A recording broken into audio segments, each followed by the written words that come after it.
you very much for having me. I think as of now, again, this Hormuz has been a rivalry point. I think if this blockade is removed, or there are concessions by both sides by opening Hormuz, that will set a wonderful stage. And this has happened in before the first stage as well. At that time, Iranians, they linked the discussions and talks with the concessions in Lebanon. So they were asking for a complete ceasefire, and on the insistence of Pakistani Field Marshal, I think United States of America, they scrambled and they quickly got that through. Over here, I think if this blockade by United States of America and again by Iran, if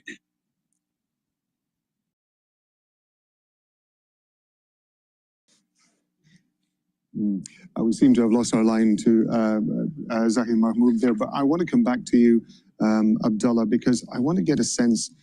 What if you could bridge Asia's last high-growth frontier markets?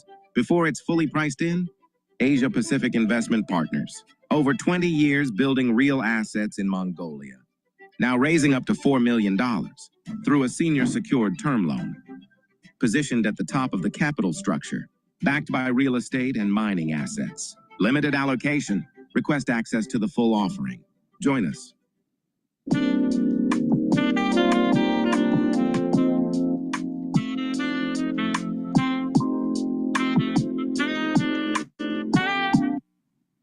To de-link statements like that from the practicality that should be going ahead in the negotiating rooms? Well, that's very difficult, bearing in mind that President Trump always picks the teams that's very, they have strong ties with him, like personalized type of teams he preferred to pick. That makes it very difficult in terms of having the knowledge to discuss all the technical details with the Iranians. And I think the Iranians already mentioned that previously, that the American team, they had a problem with technicality. So that's a big thing. That could, if the Iranians are smart, they could have a deal at the moment, because this deal at least will survive for a few years, maybe, till Trump exits the White House. But it will give them a better advantage in terms of frozen assets and other things. However, if we look at the deal, like in terms of deal talks between both parties, I think it's very difficult, because having no regional countries on table, this is one issue. And we know that the whole thing started with Israel kind of pushing the Americans to have this war in the first place. So to have the Israelis not really part of it in any way, maybe just gives a chance that maybe they don't like it. And if they don't like it, then they would push again for the Americans to reinitiate this war again and resume it. I think there are so many things we could put in the context when it comes to the Americans. First, there is the mid-May China-US talks. There is the World Cup in the US. There is the midterms elections. So President Trump, his brain is occupied with so many things. He wants to exit Iran because it wasn't actually as easy as Venezuela, to be honest.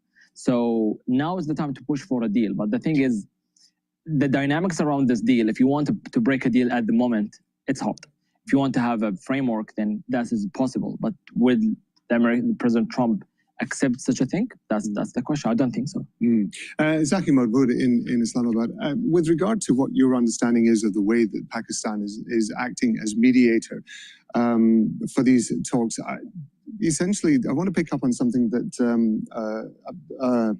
Abdullah was just talking about, because there is a very different negotiating style, isn't there? The Americans are going in there with that, they want a headline-grabbing, quick result to pretty much any deal that they're going to do. Whereas, of course, Iran has got a very different approach to this. They deal in the long term. How, as mediators, can Islamabad balance those two styles of negotiation in order to try to find some sort of common ground to move forward?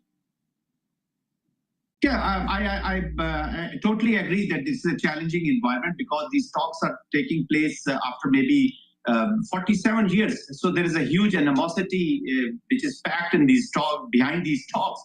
It's a big challenge. But I personally feel that Iran also doesn't have much of a time, to be very honest. They have to do a lot of reconstruction though they are portraying that they have little more threshold for the pain, they can take little more war. And the United States of America, probably President Trump has reached to this conclusion that war hasn't brought him the true objectives they couldn't achieve. So that's why this off-ramp is being utilized. Pakistan is trying that because there are so many spoilers also. Pakistan is aware of those spoilers also, especially Israel.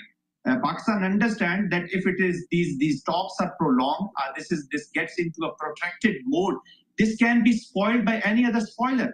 Larger feeling in this part of the world is that this war President Trump has been pushed into this war by Israel. And that's why they're not pursuing actually the true political objectives of United States of America, but objectives of Israel.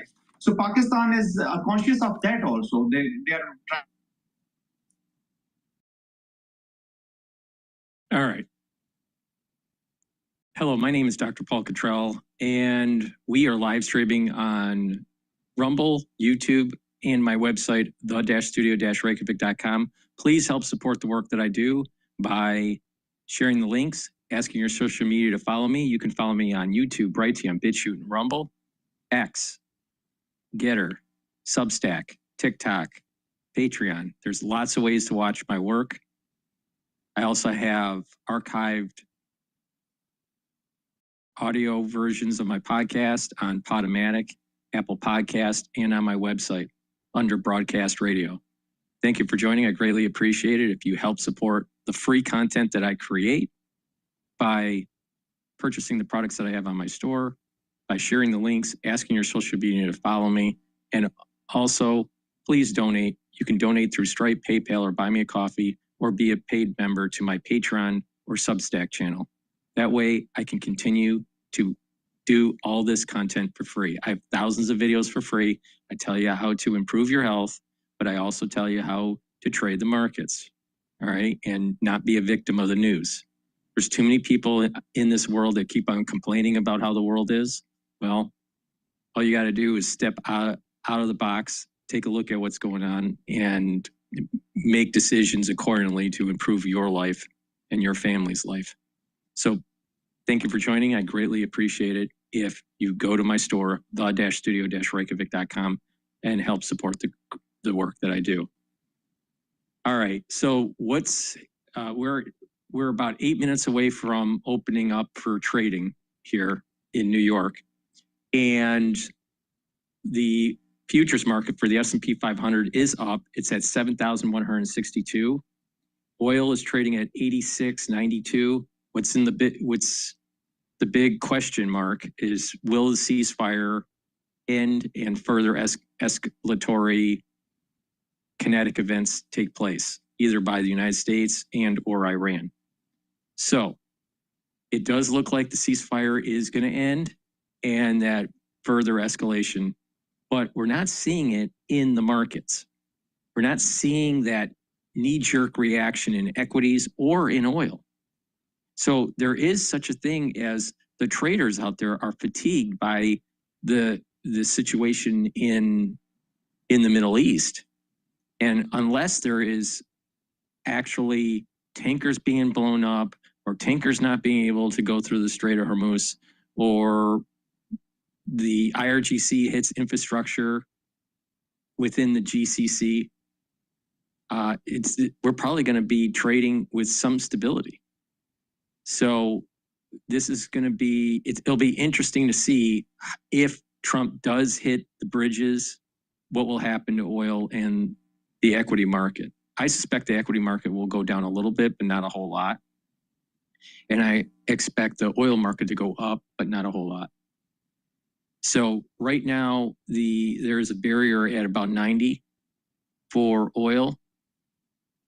There's a resistance level at about 90. And it's been hovering around it looks like the 68 position. It looks like the 68 retracement. So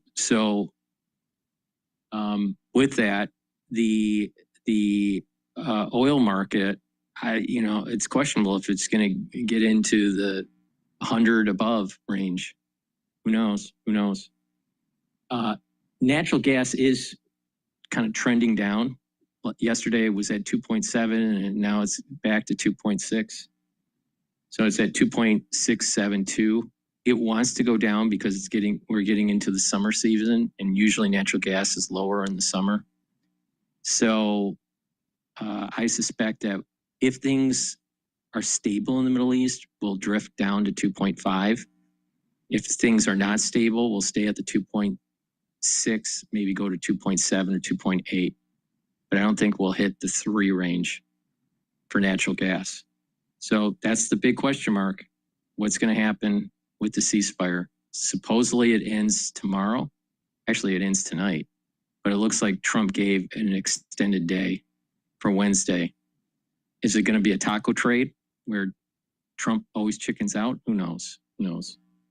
But another big announcement in the news is Tim Cook is stepping down. That was announced yesterday after the markets closed. And I think it's about time that Tim Cook left.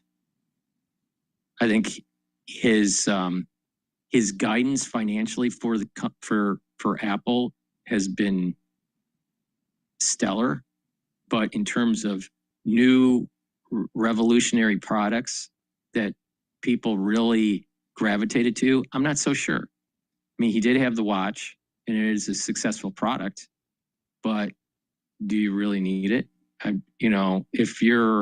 There's a trend I'm noticing with men, they don't want to wear the watch. They want to wear old style watches, not, this smartwatch stuff. And I think that it's so ubiquitous that everyone has it. In terms of the phone, yeah, he managed upgrades, but nothing revolutionary. And in terms of the virtual reality headset, that was a flop. So I wouldn't say that Tim Cook was stellar in bringing new products to market, because he wasn't. He was able to put the company in a financial footing to be able to go to the next era for Apple. I believe Apple's now 50 years old now, or is turning 50. I think that's what it is. I think this year it's turning 50. But the question is, they're going to elevate a hardware guy to run Apple. And,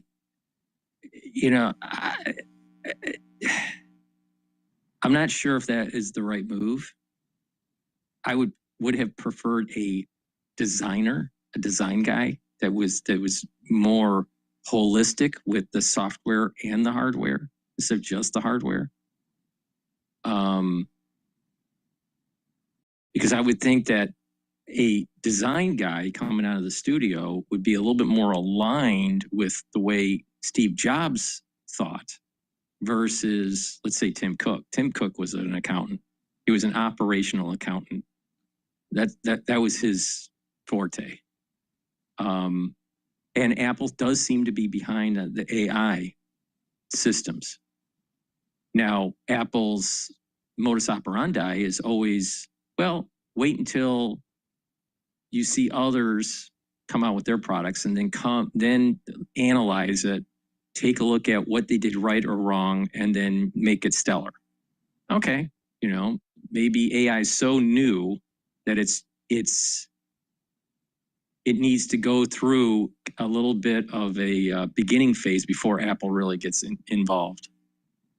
But in terms of Siri and the HomePod that they have, it's kind of rudimentary. It doesn't think very well. You would think that they would have upgraded Siri to plug into a LLM to respond a little bit more realistically, be a little bit more helpful in terms of asking questions. A lot of times, if you ask a question with Siri, it will state that it will send some sort of link to another device for further investigation, and all you want is a quick answer. So the HomePod is kind of a failure too. So I wouldn't say that Tim Cook financially did a very good job for Apple. put it on a very strong financial footing. But in terms of new products that were revolutionary, not so much. And I've never really been a big fan of Tim Cook.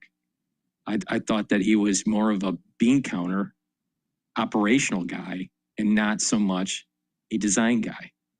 And you just could tell. I mean, I worked in a studio when I was in automotive. So, I mean, I know the ethos of it. And he wasn't one of them. He definitely was not one of them. So that's my take on it.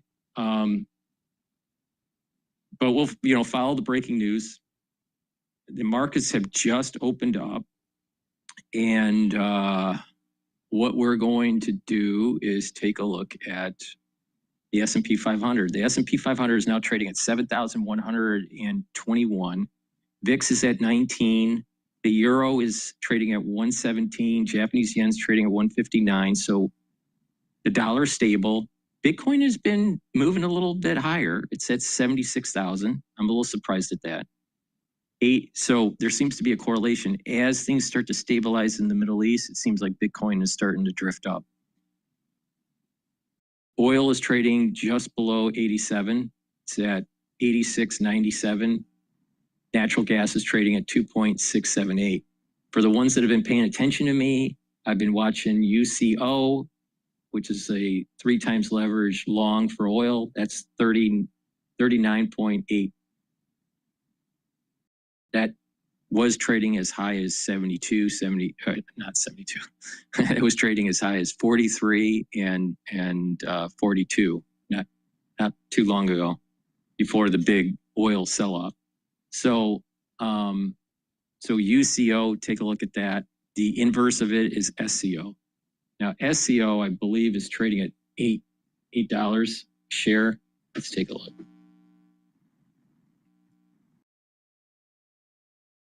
$7.96. So those are the two things to watch out for if there's a big movement in oil or ETFs. Okay, well, the markets are stable. I still have a long-term year-end target for the S&P 500 at 7,400, which is the low ball projection. And I am also projecting 7,800 for the S&P 500 as the high-end range. If things stabilize with the Middle East and nothing else crazy happens like alien invasion or something, then most likely we will test 8,000. Question is, will we break it? So it's possible that we hit 8,000, but I still have year-end target for the S&P 500 at 7,800. If people have been paying attention to me and you bought into the market when it was selling off during the Iran war, you would have made money. And this is the reason why I keep on telling you that just pay attention to me, you'll make money. If you pay attention to me, you'll get healthy. All right. Those are the 2 things that all you got to do. You don't even have to think about it. All you got to do is just listen to me and do what I'm telling you to do, and you'll be fine. But if you want to, pretend you understand and know as much as I do about these subjects, you're not going to do as well. I mean, there's a knack that I have on this. So all you got to do is just listen, pay attention, and you'll do fine. It's that simple. So please go to my store, the-studio-reykjavik.com, and get the great supplements that I offer. I have a protocol that I've been doing for a very long time. All right. And I've tweaked it over the decades and have been able to partner up with different vendors. And I've created a series of boxes, anti-aging boxes and longevity boxes that will help you to improve your health and target certain systems. So the main protocol is basically taking the multivitamin that I have and taking a probiotic. That's the foundation. And then the pillars on top of that foundation are the Max 35er cleanse to boost up your immune system, your innate immune system. C60 is soak up free radicals. Turmeric, ashwagandha, and lignans to help with your cardiovascular health. And also by bringing down that inflammation, you're also helping with brain function and even joint health.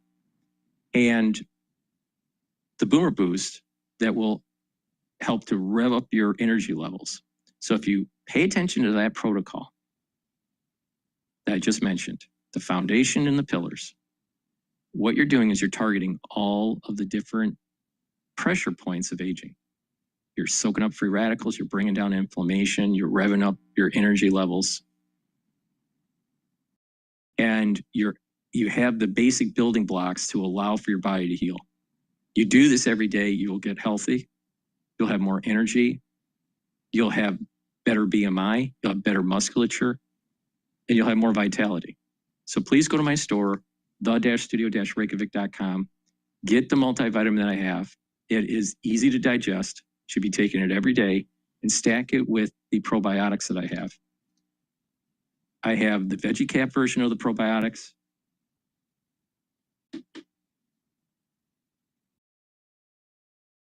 And the powdered version of the probiotics. I prefer the powdered version because I take a lot of different powders for lunch. Mix it with collagen and the lignans and the boomer boost and the gladiator barley. So please go to my store, get the probiotics, get the multivitamin, and get healthy. That's the foundation. And then you'll add to it. And when you do that, you're going to notice that your endocrine system and your immune system are all getting into homeostasis. So please go to my store, use discount 5. I want you to save some money. I also want you to make money if you've been paying attention to me. And also, if you spend $100 or more on my store, you get a free gift until supplies last. Please help support the work that I do by going to my store, the-studio-reykjavik.com, and getting the probiotics and the multivitamin. Okay. With that, what we're going to do is we're going to listen into CNBC.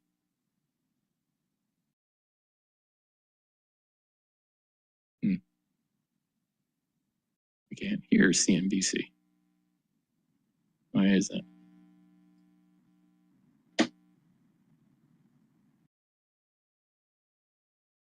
All sectors. This is from Al Jazeera. feedstock Let me for the figure out what's going on petrochemical with CNBC. industry, the price of fertilizer, food security, energy security in all the biggest economies in the world. So an ideal deal for the Gulf is an understanding, a global compact that the freedom of navigation in the form was the security. But that could be a margin headwind as well. I just And the mentioned these integrity things. of the energy infrastructure. No, they had matter a of year, a global terrible collective year. security. Right. If I mean, the stock got cut in half, Very strange. mounting a bit of a comeback. Say again? Has been spared the impact of this disruption, even in countries Little with audio energy issue with exporters CNBC. like the US, which is seeing the price of diesel go up, the price of gasoline for motorists go up, utilities, groceries, and the US has elections coming up in midterm elections in November. So it's a political liability as well for the Trump administration. One thing that Well, I mean, I paid for one. I paid full boat for it, Repatha from Amgen. And, you know, that one, there's studies being done for that one everywhere. Is that a cholesterol, anti-cholesterol? Yes, but there are a lot of other things that it does. And it turns out there's no level, as Bob Bradway, CEO, would say, there's no level that's good level for cholesterol. I'm just saying some of these drugs they have indications that are far bigger than what we're buying them on. Yep. And I think Amgen's down. Yeah, someone put the wood to Amgen. Now, they? David, yeah. Yes, now, sir. Bill Brown at 3M. My dad used to work for 3M. That was on my list here. Now, the stock was down 5, and I'm going back and forth. I mean, Bill, it's a great number. I'm telling him it's a great number. And it was a great number. But there's guys who sell things because of, what is it, an algo, David? I mean, what is that? Right. What, they have some key word that says sell? Yep. Because the quarter was great. No, that's not even, well, look, volatile environment. Of course, it's a volatile environment, but they had great growth. They had great growth. That's what I'm looking for is growth.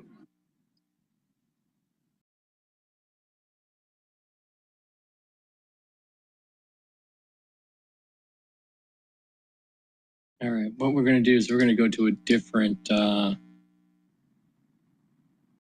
You're just getting ahead of me, Jim. I was about to look where the file is open. Look, right. I'm going to go to want to take a look at this. Fox News came out with something, Iran's new chief tied to death to America ideology. I was listening to that. But travel admin off my plate. Hi, I'm Ellie, and I'm the People Operations Specialist at Center. Fox News alert, the clock ticks on a deal with Iran. President Trump says if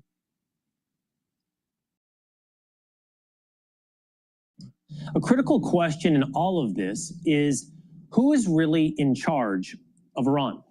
The Institute for the Study of War reports that an IRGC commander, Major General Ahmad Vahidi, and his inner circle may now hold the real control over both Iran's military response and the negotiations. So who is he?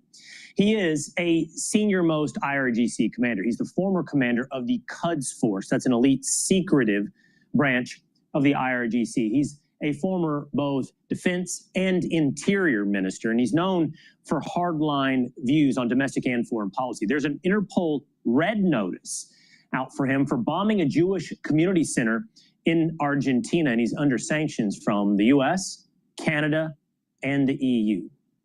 Former CIA case officer and senior fellow at the Foundation for the Defense of Democracies, Rule Margaret joins me now. Rule, thanks for being with us here today. So tell me a little bit more about this man, Ahmad Vahidi.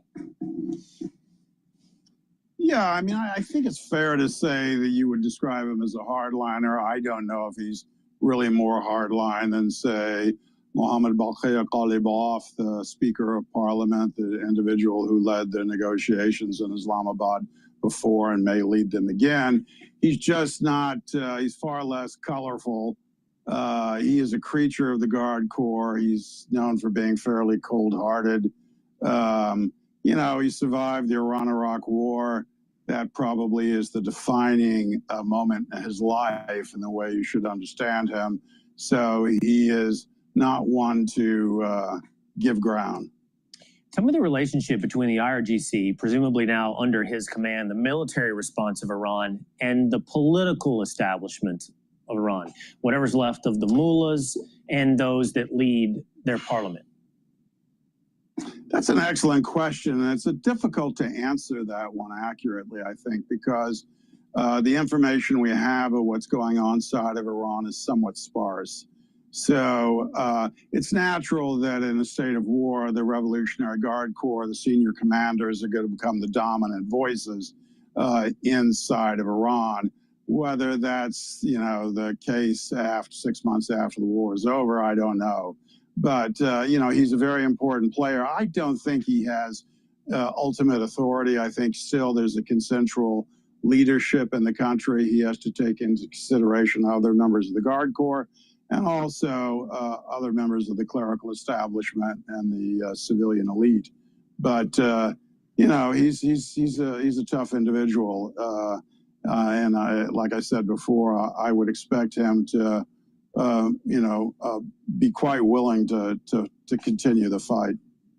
Rule, if you were watching just a few moments ago, we had Lieutenant Colonel Scott Mann on, and his parting words to me were essentially, I hope everyone is diligent about what is happening here at home, the threats that we might face here in America. There is a story out today of a woman in California that's been arrested at LAX. She's accused of selling weapons for Iran. Her name is Shamim Mafi. She's an Iranian national. She's a permanent resident, lawful, since 2016, came under President Barack Obama. She's accused of brokering deals for the sale of drones, bombs, bomb fuses, millions of rounds of ammunition between the Iranians and the Sudanese armed forces. This, of course, is not the same thing as domestic terrorism, but it does highlight the type of people that are in this country, sometimes lawfully, sometimes illegally, that have allegiances somewhere other than the United States. This story, is this an illustration of a problem that we have here on American soil? Well, I mean, we haven't had very good export controls. That's gotten a lot better. I mean, when cameras first got into the Iranian centrifuge cascades, we discovered that many of their most essential machinery was actually manufactured in Boston. So, you know, the Iranians have been experts at developing, dual use import networks. That continues. They've been under sanctions for quite some time. Now, on the suggestion of whether they may have, cells, black operations in the United States, I remain somewhat skeptical. I think we would have already seen them, and I think there has been a real degradation in the two primary intelligence services in Iran, the ministry, and also in the Revolutionary Guard Corps, and their overseas operations in the West. That doesn't mean they're not lethal, but I think they don't have the personnel that they once did. And they've also probably lost a great deal of Hezbollah support. So it's still a threat, but I suspect the FBI isn't paralyzed by that threat. So just to be clear, you said that their capabilities have been degraded, but you also suggest that if they had those capabilities, you think they would have already deployed them. They would have done an attack on American soil if they had the capability to have that attack. Yeah, I think they probably would have by now. I think they would have needed it. It would have made them happy to do it, particularly after the supreme leader died, if not before, actually. So, running overseas networks is much harder than it is in the spy books. And they have a great deal of difficulty now moving people, particularly into the United States. So you'd have to recruit people that are already here. It's a challenging environment for them. And they really they've operated better in Europe. They operate much better in the Middle East and Asia. But, you have to watch it. But they're certainly not in the league that they might have been, say, 30 years ago. All right. Well, thank you for being with us here today, Raoul Mark Garrett. Be sure to like and subscribe for all the Fox News latest on YouTube. All right. Please go to my store, the-studio-reykjavik.com, and get the turmeric. Turmeric will help to soak up free radicals and bring down inflammation. Lignans soaks up free radicals and brings down inflammation. It helps with your immune system and your endocrine system. And turmeric. Turmeric will help to control your cortisol levels and your blood glucose levels, boost up that immune system, and help bring down inflammation. Now, if you stack this together, take the ashwagandha root, take the lignans, and the turmeric together, all right? It's a very powerful stack to help with your cardiovascular health. Why? Because what it's doing is it's bringing down that inflammation and soaking up free radicals. And when you're doing that, you're reducing the concentration of oxidized LDL, so you have less plaque formation. And over time, stacking with some other stuff like C60, vitamin D3, K2, right? When you do that on a regular basis, and nattokinase and omega-3, you can actually slowly reduce the buildup of plaque in your vascular system. You can actually bring down, let's say, a 50% blockage in your carotid, or 65% blockage in carotid, and bring it down to 15 or 20% blockage. But it takes time, and it takes diet, exercise, and the proper supplementation.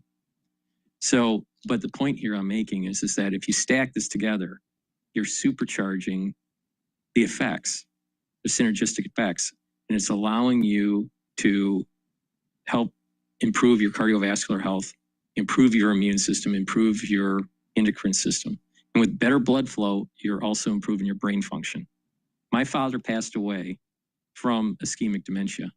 Another term for it is vascular dementia. It's a terrible way to die. It's a slow process, actually. It's faster than normal Alzheimer's, but for him, it was about a 5-year arc before he passed. It's a terrible way to die, all right? And you don't want that. So the best thing you can do is improve your cardiovascular health. Super important. Proper diet and exercise, proper supplementation. You pay attention to me, and I've been saying this on every damn video. If you pay attention to me, you will not have the problem. All you got to do is just listen. So please go to my store, the-studio-reykjavik.com. Get the ashwagandha root, the turmeric, and the lignans, and you'll be able to help with improving your health and improving your cardiovascular system.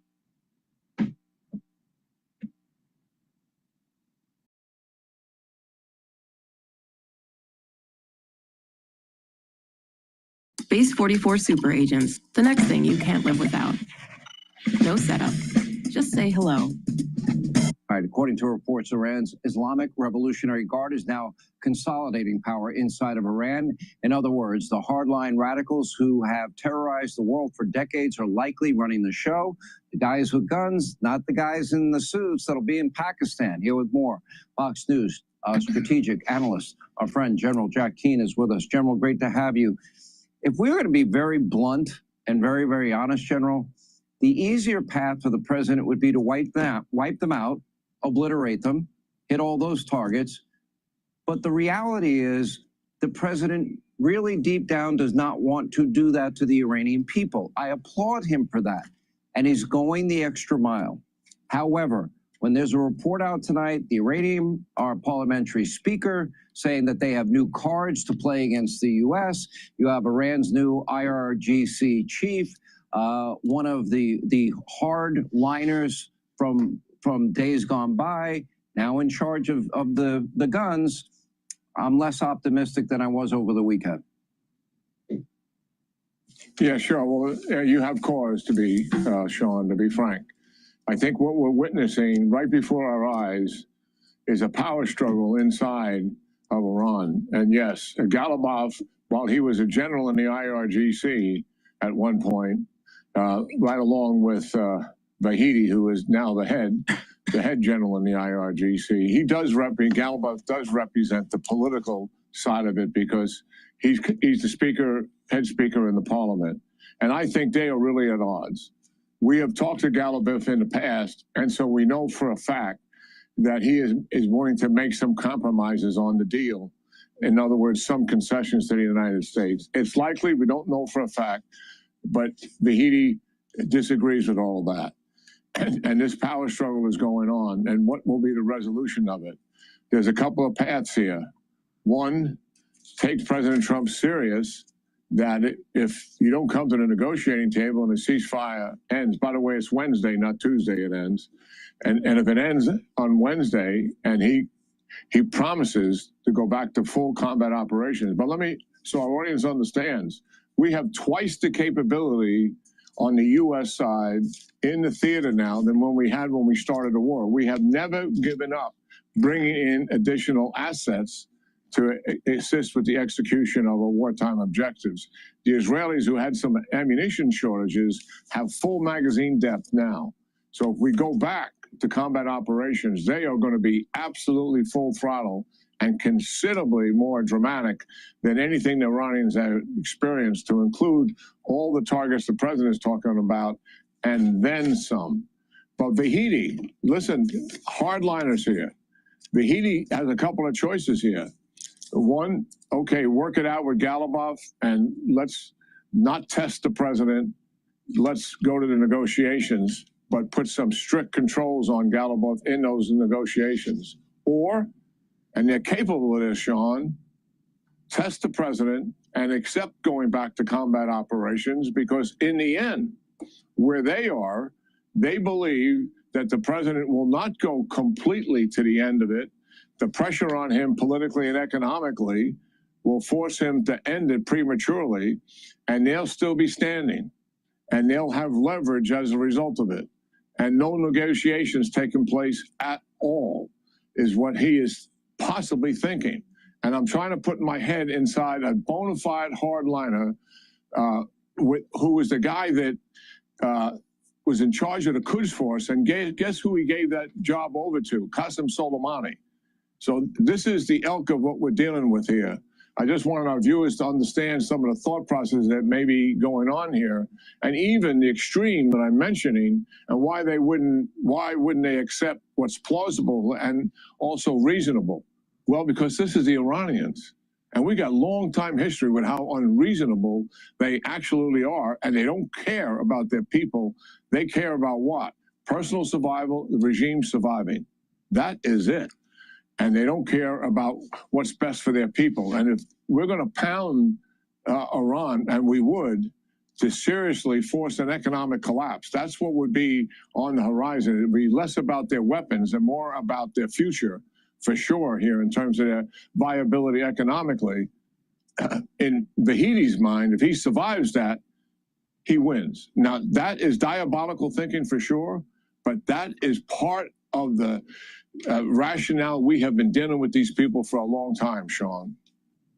After 14 bunker buster bombs, that war ended in 12 days. That was phase one, Midnight Hammer.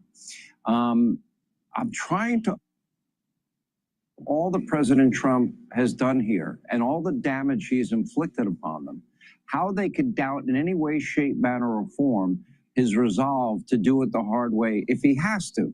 And I want your reaction to that. And what about this warning about we have new cards to play? I take that as typical quintessential propaganda and bluster. Your thoughts? It was the stock market that started history's greatest wave of wealth creation. Yeah, well, we know our president, and you would think the Iranians by now would know him as well.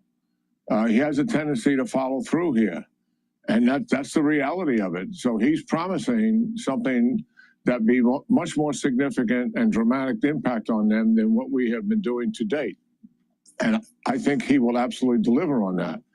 He's also making a point, and certainly we understand this, that in our negotiations, while he's willing to talk, he's not going to put up with a bad deal. That is a fact, because he understands and knows what a bad deal looked like. He walked away from one, as we all know, in 2018, 3 years into Obama's bad deal. So are they making assessments of the president? Of course they are. But they also, I think, where Vahedi's coming from, he believes there's significant pressure on the president. And it may be worth his while to try to accept whatever the president wants to give him. I think that is absolutely reckless thinking, and he's not being rational. But I'm just trying to paint a picture here of what can be going on. Hopefully, the best answer for the Iranians would be is whatever this debate is about, resolve it and get some negotiators in to sit down at the table with our negotiators and see if something can be worked out here. And certainly the United States has huge leverage here. The fact we can't dismiss the major leverage we have. In the first negotiations, we had the threat of going back to combat operations for sure. In the second negotiations, which we're about to take, the number one leverage we have is we have shut down all of Iranian exports, oil and everything else they export. And the reality of that is that's 80% of their revenue. That is huge leverage in of itself. The second piece of leverage we have, Sean, is what I mentioned, full throttle combat operations. So we are going into these negotiations holding a lot of cards in our hands, and actually a stronger hand than we had in the last negotiations. President Trump knows that. Our negotiators know that. Galibov certainly understands that. I think Vahedi probably understands it as well, the head of the IRGC. It remains to be seen what his reaction is going to be to all of this. I think we'll know within 12 to 20 hours for sure.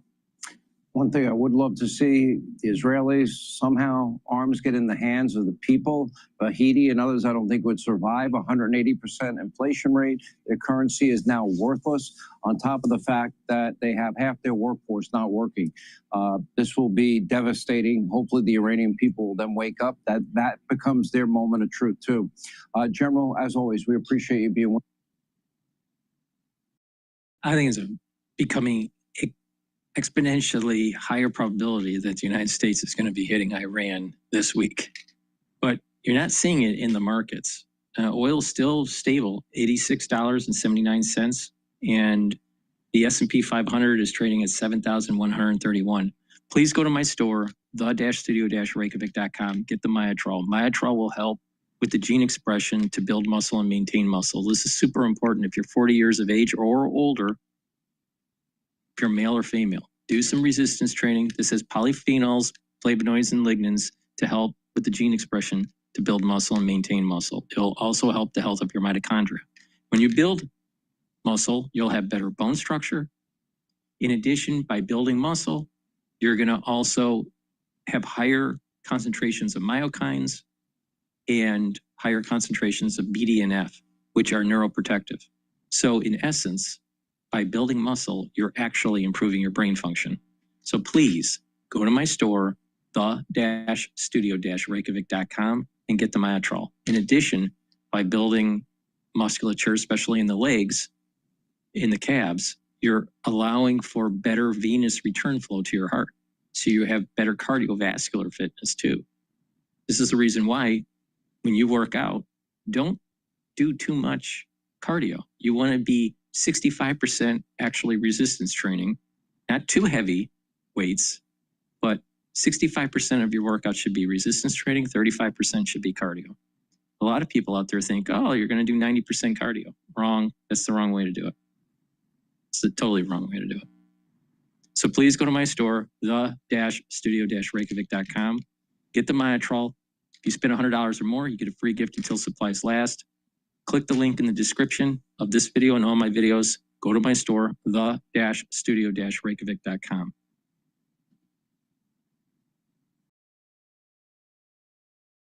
All right. The Senate confirmation hearing for Kevin Warsh is about to start, but I don't think we're going to follow that today. We might, just depends if there's anything breaking from that. I want to take a look at, want to listen to Victor Hansen, what he published 17 hours ago.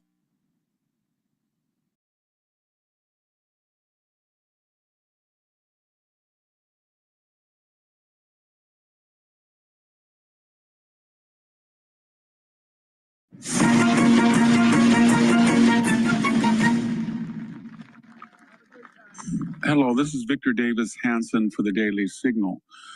We're now beginning the 7th week of military operations against Iran. They're in a lull now during a negotiation, but the war continues. And if you look at Iran, it's a very strange situation because its command and control have been decapitated.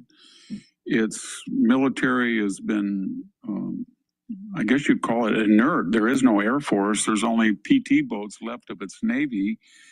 Its army is of no use since this is an air war.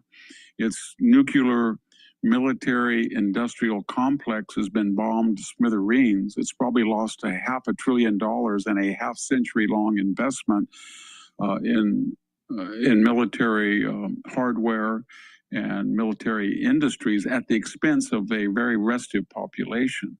So what was it thinking? How did it get in itself in this place? What happened to it? Well, it had a expansive view of itself, an inflated view. Why?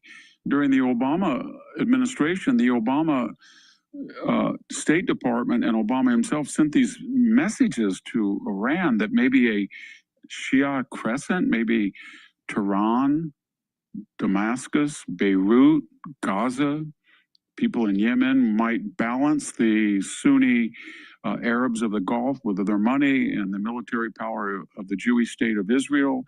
And Obama might step in from time to time to adjudicate this, I guess they call it creative tension.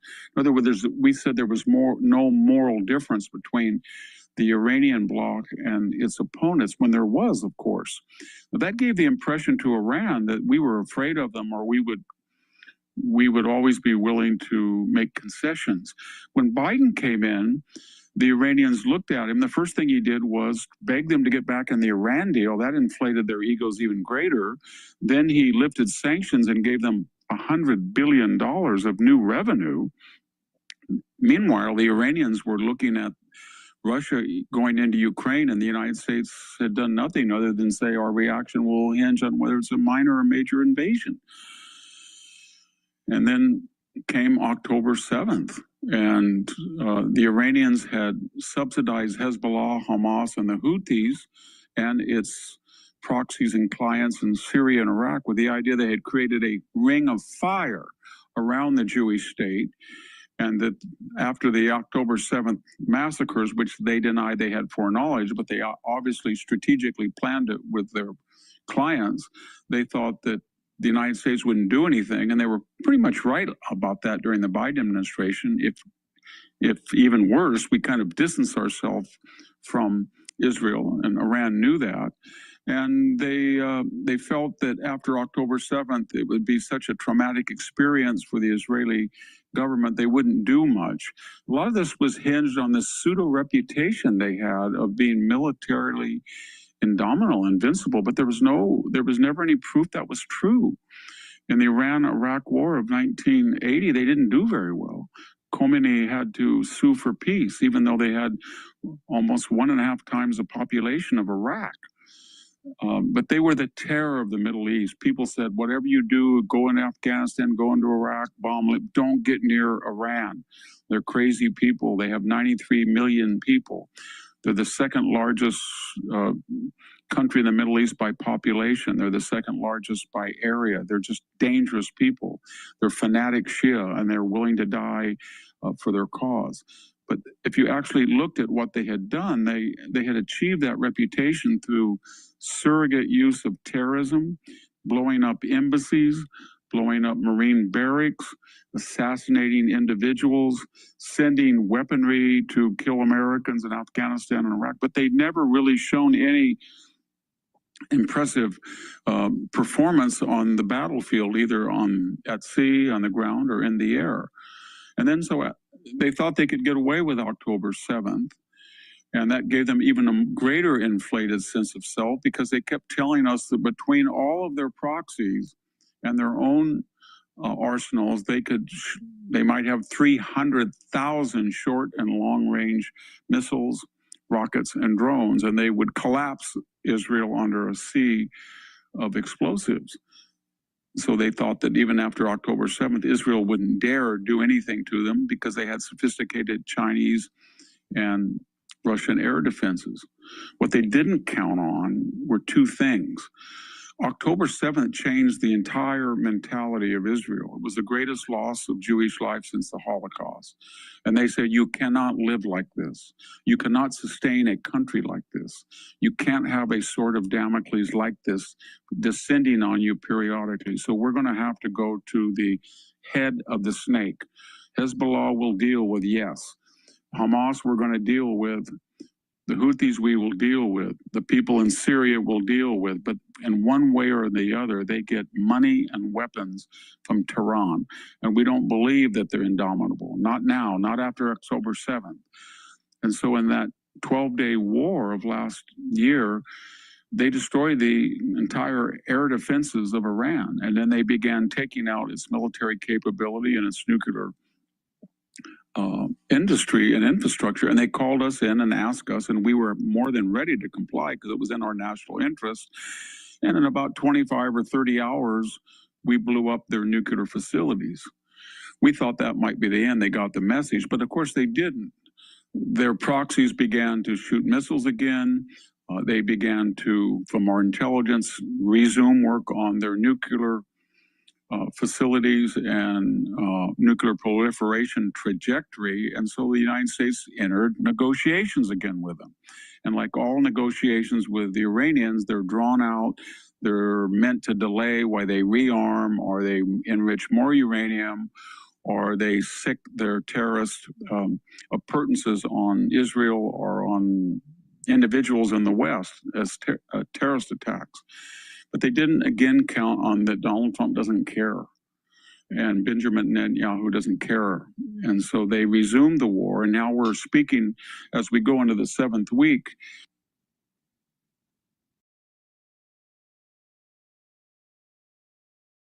Dollars plus a day in lost revenue by the U.S. blockade. It has no cards to play. And all it can hope is that someone will call off the United States. And we'll talk about that in a later video. Who are those somethings or somebodies that might save Iran at the 11th hour? Because it will not be able to save itself if the United States decides to take out its bridges, take out its electrical generation capability, and force it back to the negotiating table, not to negotiate, but to submit to terms. Thank you very much. This is Victor Davis Hanson for the Daily Signal.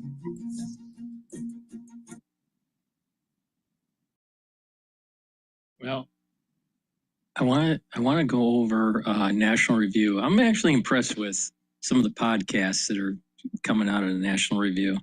I don't read the magazine, but I am a fan of William F. Buckley, who is the founder of the magazine and a conservative going after the Ivy League establishment, which I admire.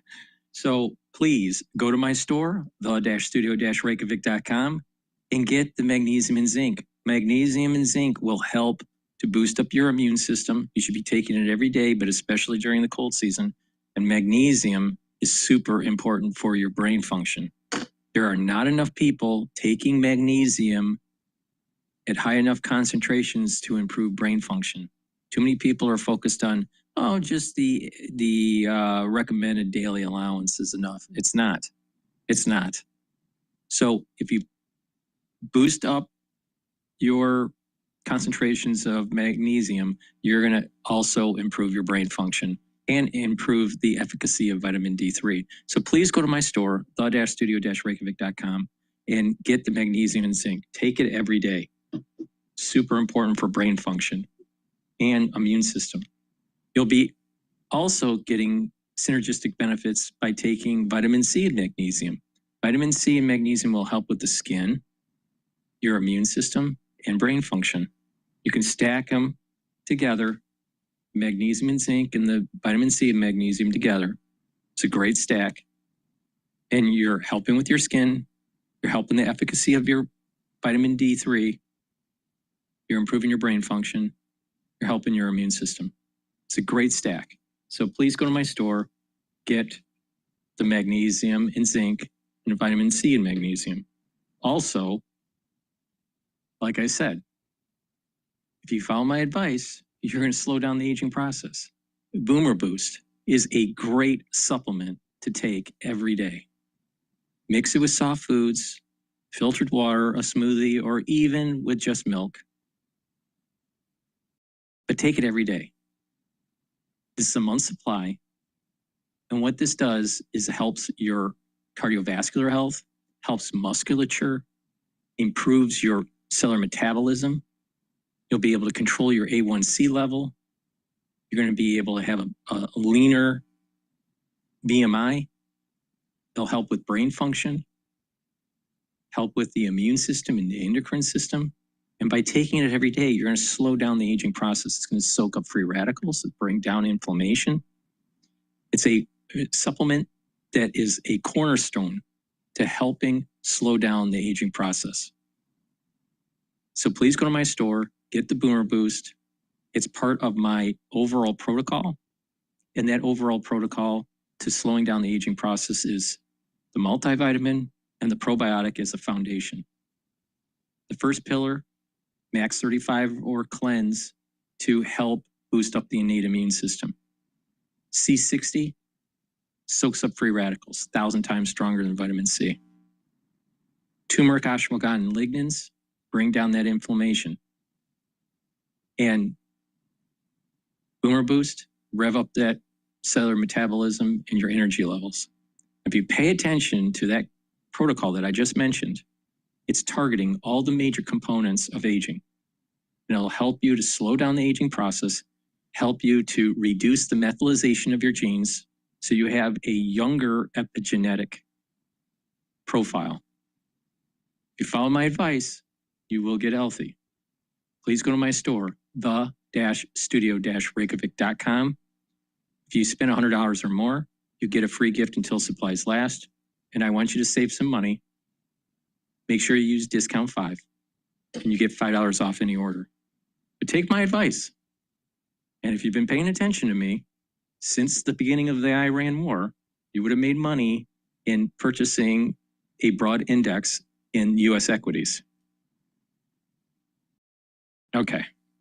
So with that, let's listen into the National Review.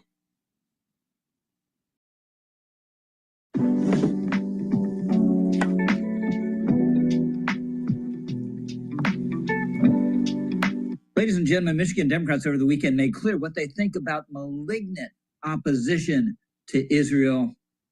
They love it. For the University of Michigan, Board of Regents, y'all so excited, yes.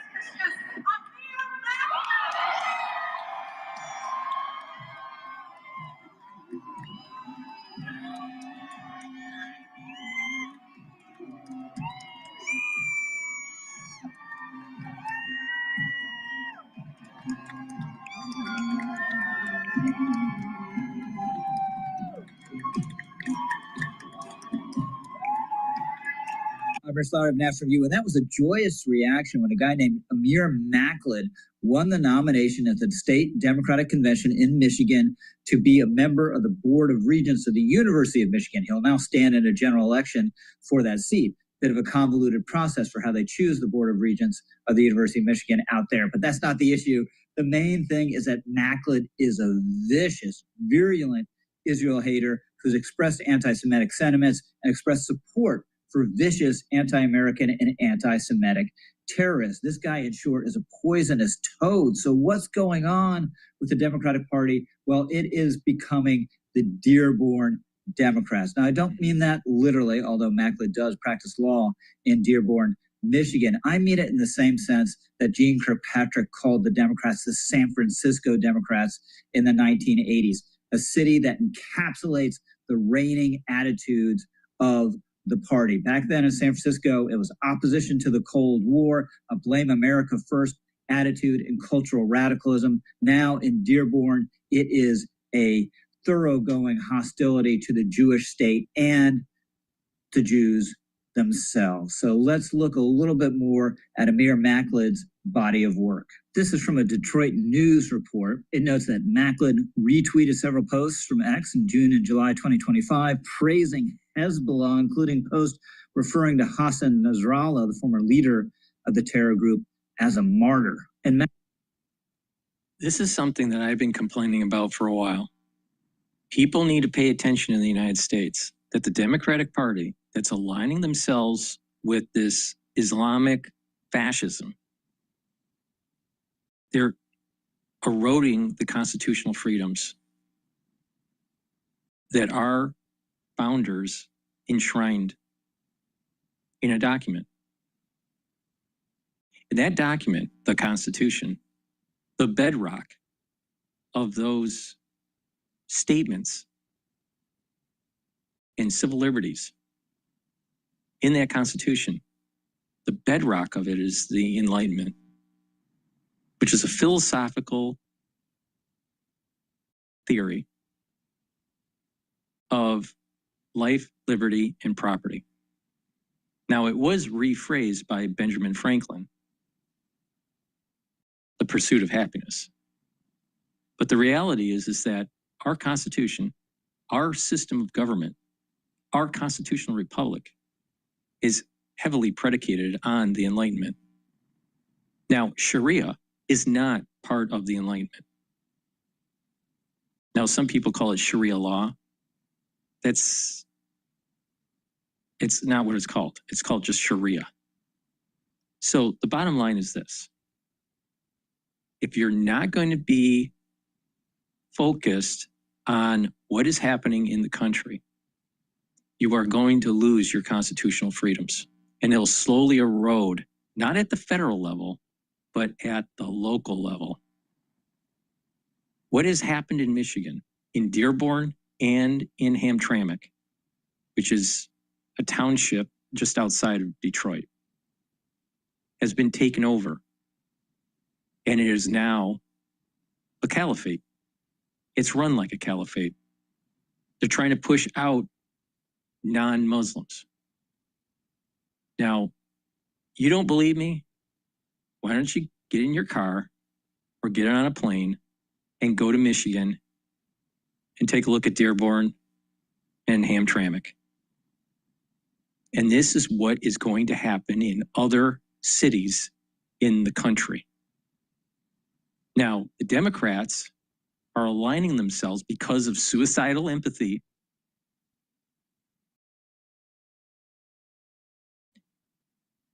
that will lead to constitutional freedoms to be eroded. We are seeing a takeover taking place in New York. Now, this may sound xenophobic, but the bottom line is this. Do you really think that it makes a lot of sense to have someone that is a communist that prefers Sharia, that eats on the floor and doesn't want to have normalities of Western culture? Do you think this is positive for New York City? You think the mayor is positive for a constitutional republic? I don't think so. But the thing is that the Democratic Party has aligned themselves to this, because the Democratic Party is run by left-wing constituency. Unfortunately, there's no middle ground anymore on the Republican or the Democratic side. Most of America wants to be middle ground, maybe a little left of center, maybe a little right of center, but not far right or far left. But the thing is, these parties are run by the far right and the far left. So polarized. But specifically to Michigan and to New York, there's this suicidal empathy that's taken place, and they have aligned themselves with communism. They have not aligned themselves with capitalism. They have not aligned themselves with constitutional republic. They have aligned themselves with communism and socialism. And socialism is just a downward, it's just a slippery slope to communism. So, what are we going to do as a country? Are we going to actually push back and prevent this from happening? Are we going to allow for this to metastasize across the country? Because in Sharia, in the Quran, there is code, a way of life that allows for the metastasizing to take place. It's built into their culture. They're not wanting to assimilate. The whole premise of the United States is about assimilation into this thing that we call America. This thing about being an American, whatever that means. It's not German, it's not British, it's not French. It's something unique because of the amalgamation and the assimilation that takes place. Maybe it takes a generation, maybe it takes 2 generations, but there is an assimilation. But when you don't have that assimilation, what you'll have is local governments that will actually start becoming enclaves for this religion, this religious belief, using Sharia law. Sharia, I shouldn't say, not Sharia law, just Sharia. So the bottom line is this: are we going to allow it to happen? Michigan is becoming a big problem with this, just like it's a big problem in London. And it's starting to become a problem in New York City. The heartbeat of the country. The place where 9/11 happened, where there was a terrorism that took place. Independent if you say there is an inside job or not, doesn't matter. It was tied to terrorism. It was tied to Islamic terrorism. And we're going to just let the doors open? Well, that sounds like a Trojan horse to me. Maybe we need to start paying attention to Homer. Maybe we need to start paying attention to the old classics of like what happens when you let a Trojan horse in. What happens to your culture? We're in a dangerous situation, and unfortunately, there are a lot of stupid people out there that are aligned with the Democratic Party that aren't aligning themselves to the Enlightenment. They're aligning themselves to Marxism. Marxism isn't the Enlightenment. Marxism takes away your property.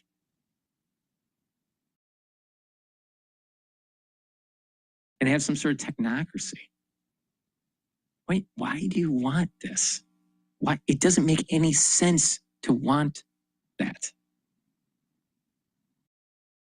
But it's happening.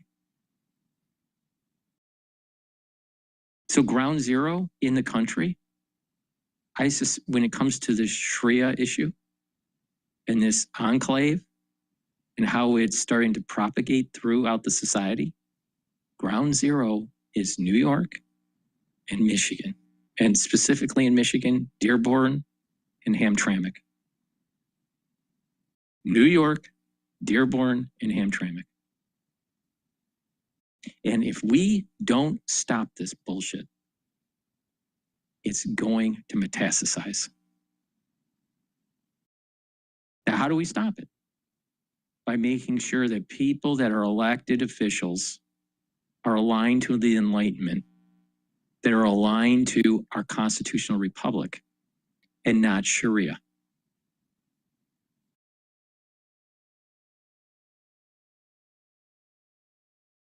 Reposted something about another Hezbollah official killed in an Israeli airstrike, calling him a martyr on the road to Jerusalem. Now, Hezbollah obviously is not just some social welfare organization that tries to help the Palestinians or something like that. It's a no-kidding terror group devoted to the elimination of Israel, has carried out all sorts of bombings and kidnappings over the years and attacks, indiscriminate attacks on Israel. It allies with Iran as opposed to the United States. It has American blood on their hands. Even the Lebanese government doesn't like Hezbollah and wants them out of southern Lebanon. But Maklid, in these tweets, was endorsing Hezbollah figures. He since deleted them, but the original post told us more about what he really thinks. And by the way, it's not just Hezbollah. He's also into Soleimani. After Trump took out Soleimani, the infamous Iranian terror master, Maklid reposted something using the honorific Hajj before Soleimani's name, a sign of respect. Soleimani, of course, responsible for hundreds of deaths during the Iraq War. Did that give Maklid any pause? No, apparently not. And by the way, he is not very into the Jews. He reposted something from Candace Owens. Yes, it's that bad. He was reposting Candace Owens, saying of the Israelis, these are not our friends or allies. These are demons and they are enemies. They lie, they steal, they cheat, they murder, and they blackmail. Pray for the innocent. Maklid is yet another example of the horseshoe theory in effect. It wasn't just Candace Owens. He's retweeted Marjorie Taylor Greene, promoted Tucker Carlson, this anti-Semitic goon Dan Bilzerian. And what made this whole episode perfect in terms of the direction of the Democratic Party is Maklid defeated a Jewish incumbent member of the Board of Regents who had been victimized by anti-Semitic vandalism. He's a guy named Jordan Acker. Here's a Detroit News story from late 2024. This is terrorism, the headline. University of Michigan Regent's home vandalized. A University of Michigan regent whose office was vandalized earlier this year is calling on state and federal authorities to investigate an early Monday attack as an act of terrorism, characterizing incidents as Klan-like and saying they should be condemned by all officials. UM Regent Jordan Acker said his home and his wife's vehicle were both vandalized. Someone threw a mason jar through one of his home's windows and spray painted the words "Divest and Free Palestine" on an SUV, said Acker, who is Jewish. Those kind of attacks are obviously a byproduct of the pro-Hamas sentiment on college campuses like the University of Michigan during the Gaza war. Maklid, of course, on the side of the demonstrators during those incidents, and in fact represented pro bono some University of Michigan protesters. Now, all you need to know about this Democratic convention to get the feel of where these people are on these issues is the contrast between Maklid going on stage and the reception, someone endorsing Acker. Trying to save money on business travel? You should definitely use Navan. Navan's platform helps our companies save money by giving us... Here's Maklid.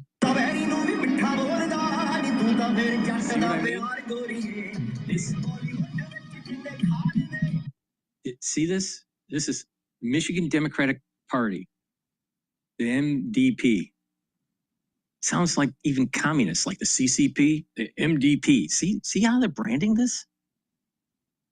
You need to wake up. Michigan is in danger of Sharia, all right?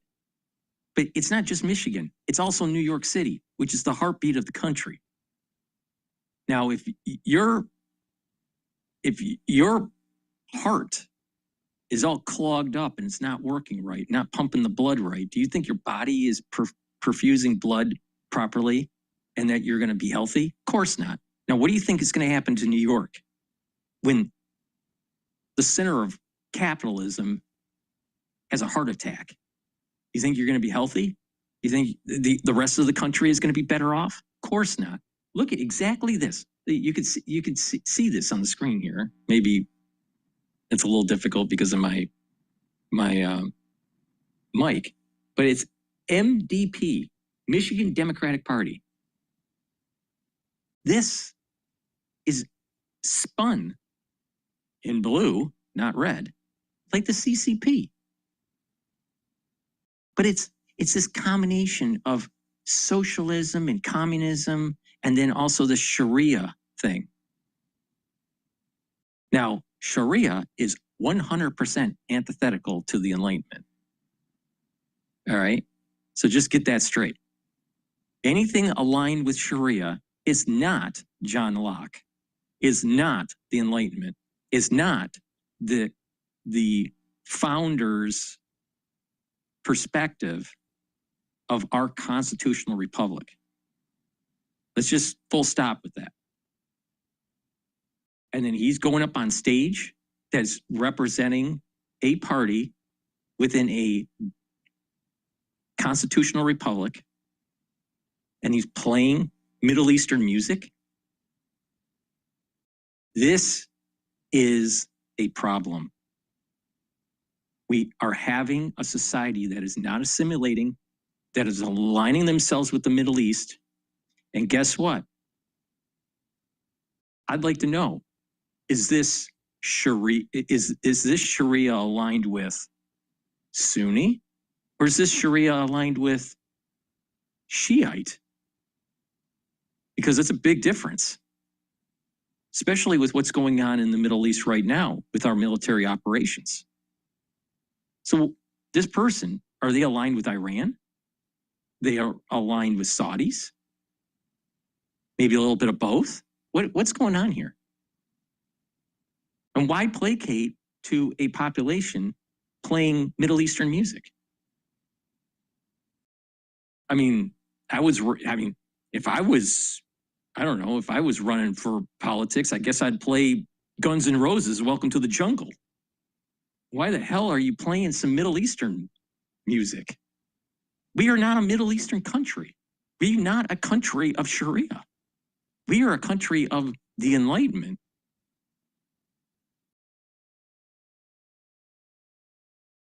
This is a big problem. People need to wake up to it. Here, in contrast, is the endorser of Jordan Acker, a guy named Jonathan Kinlock, getting booed off the stage talking about Acker. We must continue to be committed to supporting Jordan Acker, because Jordan Acker is committed to a better community. By the way, the non-Jewish incumbent in the Board of Regents race, who basically had the same positions as Acker, didn't lose, was not defeated at that convention. So this is a much broader phenomenon than just the Board of Regents race there in Michigan. Bigger thing going on in Michigan itself. We have a Macklin-type candidate in that Senate race, Abdul Al-Sayed.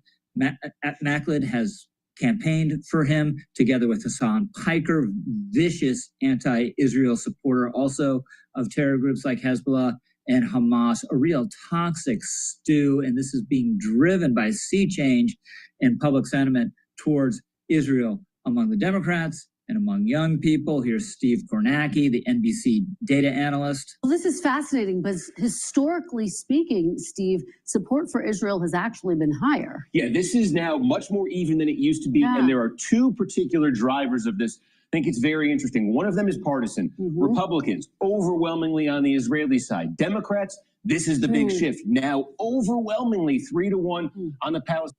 Now, think about that. Now, you have also the right wing, like Candace Owens and Alex Jones and Tucker and Megyn Kelly, that's going to give the Democrats a win in the House in the midterms. But they're also aligned with the Palestinians and not the Israelis. But the thing is that Israel wants to prevent Sharia in Israel, all right?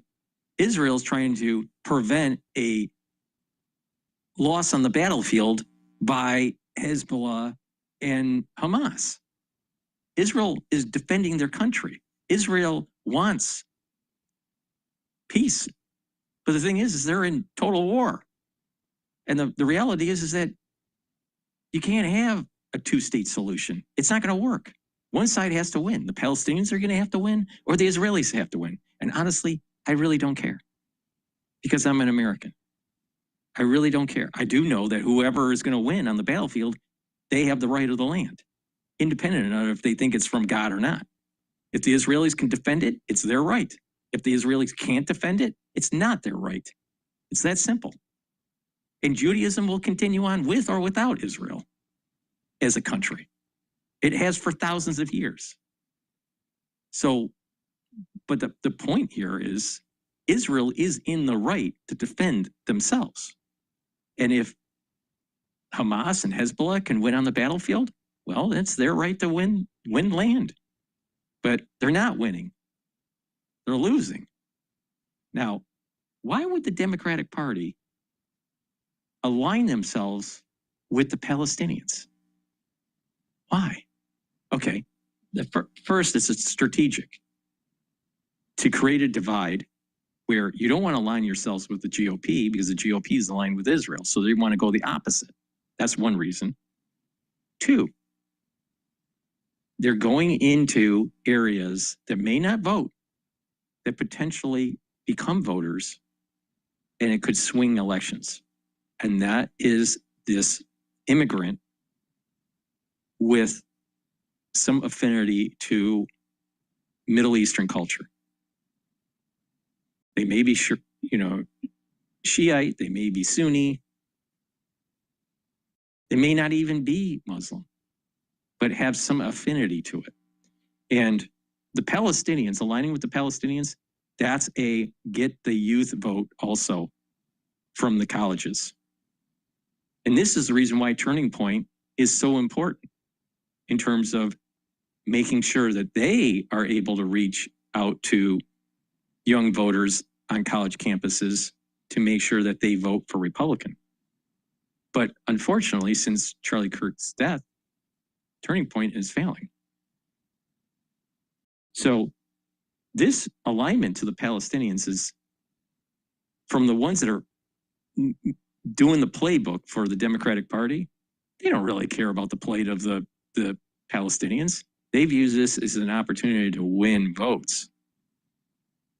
But the people that are voting, that are believing the rhetoric, they do care about the plight of the Palestinian, not the plight of Israelis. But unfortunately, when you align yourself like that to candidates that are aligned with Sharia and not a constitutional republic, not aligned with the Enlightenment, you're going to get leaders in the government at the local level and even at the federal level that hate America. Now, this is a problem. And this is what the Israelis have been warning people about. There is a metastasizing that's taking place. The United States is a nation of immigrants, a nation of a multitude of people with the presumption of assimilation into something that we try to describe as the American culture. Now, you can have enclaves and, but when those enclaves become pernicious, and those enclaves become a systemic risk, then we got a problem. And that is exactly what's starting to arise here. This alignment with the Palestinians, this alignment with Sharia, this alignment with the Middle Eastern culture in the United States is a cancer to the very foundation of what we are. And we are followers of the Enlightenment.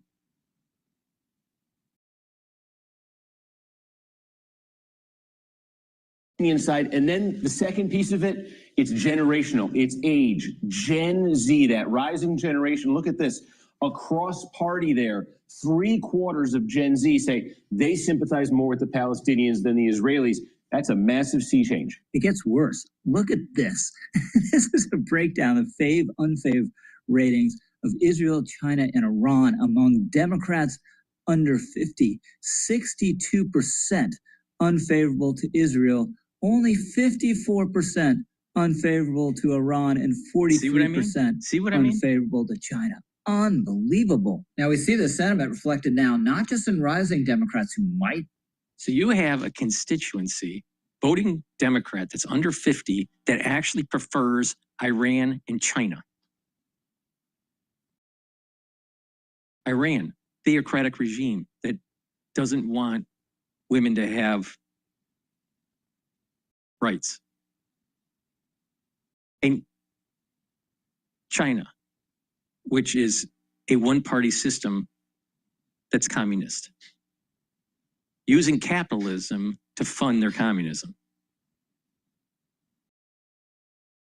Come future office holders, but in the mainstream of the current Democratic Party, 40 out of 47 Democratic senators just voted for a Bernie Sanders-sponsored resolution to cut off military sales to Israel. What is happening is the foreign policy of the Democratic Party is being reoriented around a virulent opposition to Israel, with all that implies, including opposition to alleged malign Israeli or Jewish influence on our domestic politics, and underneath it all, a foundation of anti-Westernism. What we are seeing aborting is the Dearborn Democratic Party, and that's going to be a very bad thing for our politics, for our national interest, and for our country. I'm Rich Lowry, over and out. Something that used to terrify me in my business was doing. It's a big problem. People need to wake up or it'll be too late. Please go to my store, the-studio-reykjavik.com. Get the structural nanosilver lozenges and drops. They're made from very high quality structural nanosilver. You can get it in honey and lemon and also in cherry flavor. In addition, you can get the lozenges, which are a little larger than the drops, in Manuka honey and also in orange splash. So please go to my store. Get a few bags for your household. They're perfect for the cold season, the allergy season, which we're in right now, and also when you're cleaning the garage or the basement or your home and you're in a dusty area. Prevent that irritation. All right. And when you mitigate and you neutralize because of the structural nanosilver, you're going to be able to weather whatever you're being exposed to. So please go to my store, take my advice, and get the structural nanosilver lozenges and drops. They're very high quality. Now, also get the olive leaf extract. Olive leaf extract is dual purpose. It's going to help with your immune system and your cardiovascular system. Why? Because it brings down inflammation and it helps you to control your lipid profile. By controlling your LDL levels and lowering those and increasing your HDL levels, you're reducing plaque formation. Super important. And again, if you have better cardiovascular health, you will have better brain function because you have better blood flow. And when you bring down that inflammation, you're also improving your brain function. Now, vitamin D3, super important to take. Why? It allows you to absorb calcium. You do resistance training and you get denser bone. But vitamin D3 is a gene expression cofactor, so your cells perform properly. It also helps to get cells to go into apoptosis if they're infected, so it's super important during the cold season. And vitamin D3 is super important for your cardiovascular health. You stack it with K2, MK7, the turmeric, ashwagandha root, nattokinase, omega-3. And that's a great stack to help to prevent further plaque. And over time, by proper diet and exercise, you can shrink the plaque buildup. So please go to my store, the-studio-reykjavik.com, and get the vitamin D3. And then there's a protocol out there that I should do another video about it. There's a protocol on how to reverse osteoarthritis with vitamin D3 and K2. So please go to my store, the-studio-reykjavik.com. If you spend $100 or more, you get a free gift until supplies last. And also make sure you use discount 5. I want you to save some money. Now, the markets are moving a little bit as we're going through these different videos. The oil market has been ticking up and is now trading at $88.14 for WTI futures. The equity market is trading at 7,121. The peak intraday trading today for the S&P 500 was 7,137. And Bitcoin is trading at 76,500. And we're also having natural gas go up a little bit. It's just below 2.7. And for the ones that have been paying attention, intraday trading for UCO is climbing up. It's now trading at 40.28 because that's tied to oil. So WTI is going up, so is UCO. Now, why is it going up? Probably because traders are saying, you know what? Wednesday is around the corner here, it's tomorrow. And what is going to happen in Iran? And most likely there's going to be military operations and there probably will be a spike in oil. I suspect that it'll be trading in the 90 range tomorrow, maybe even today, but I suspect that it'll be trading in the 90 range tomorrow, but below the 100 range. So we'll have to see. Anything can happen in the world of Trump. All right, what we want to do is take a look at some more breaking news here.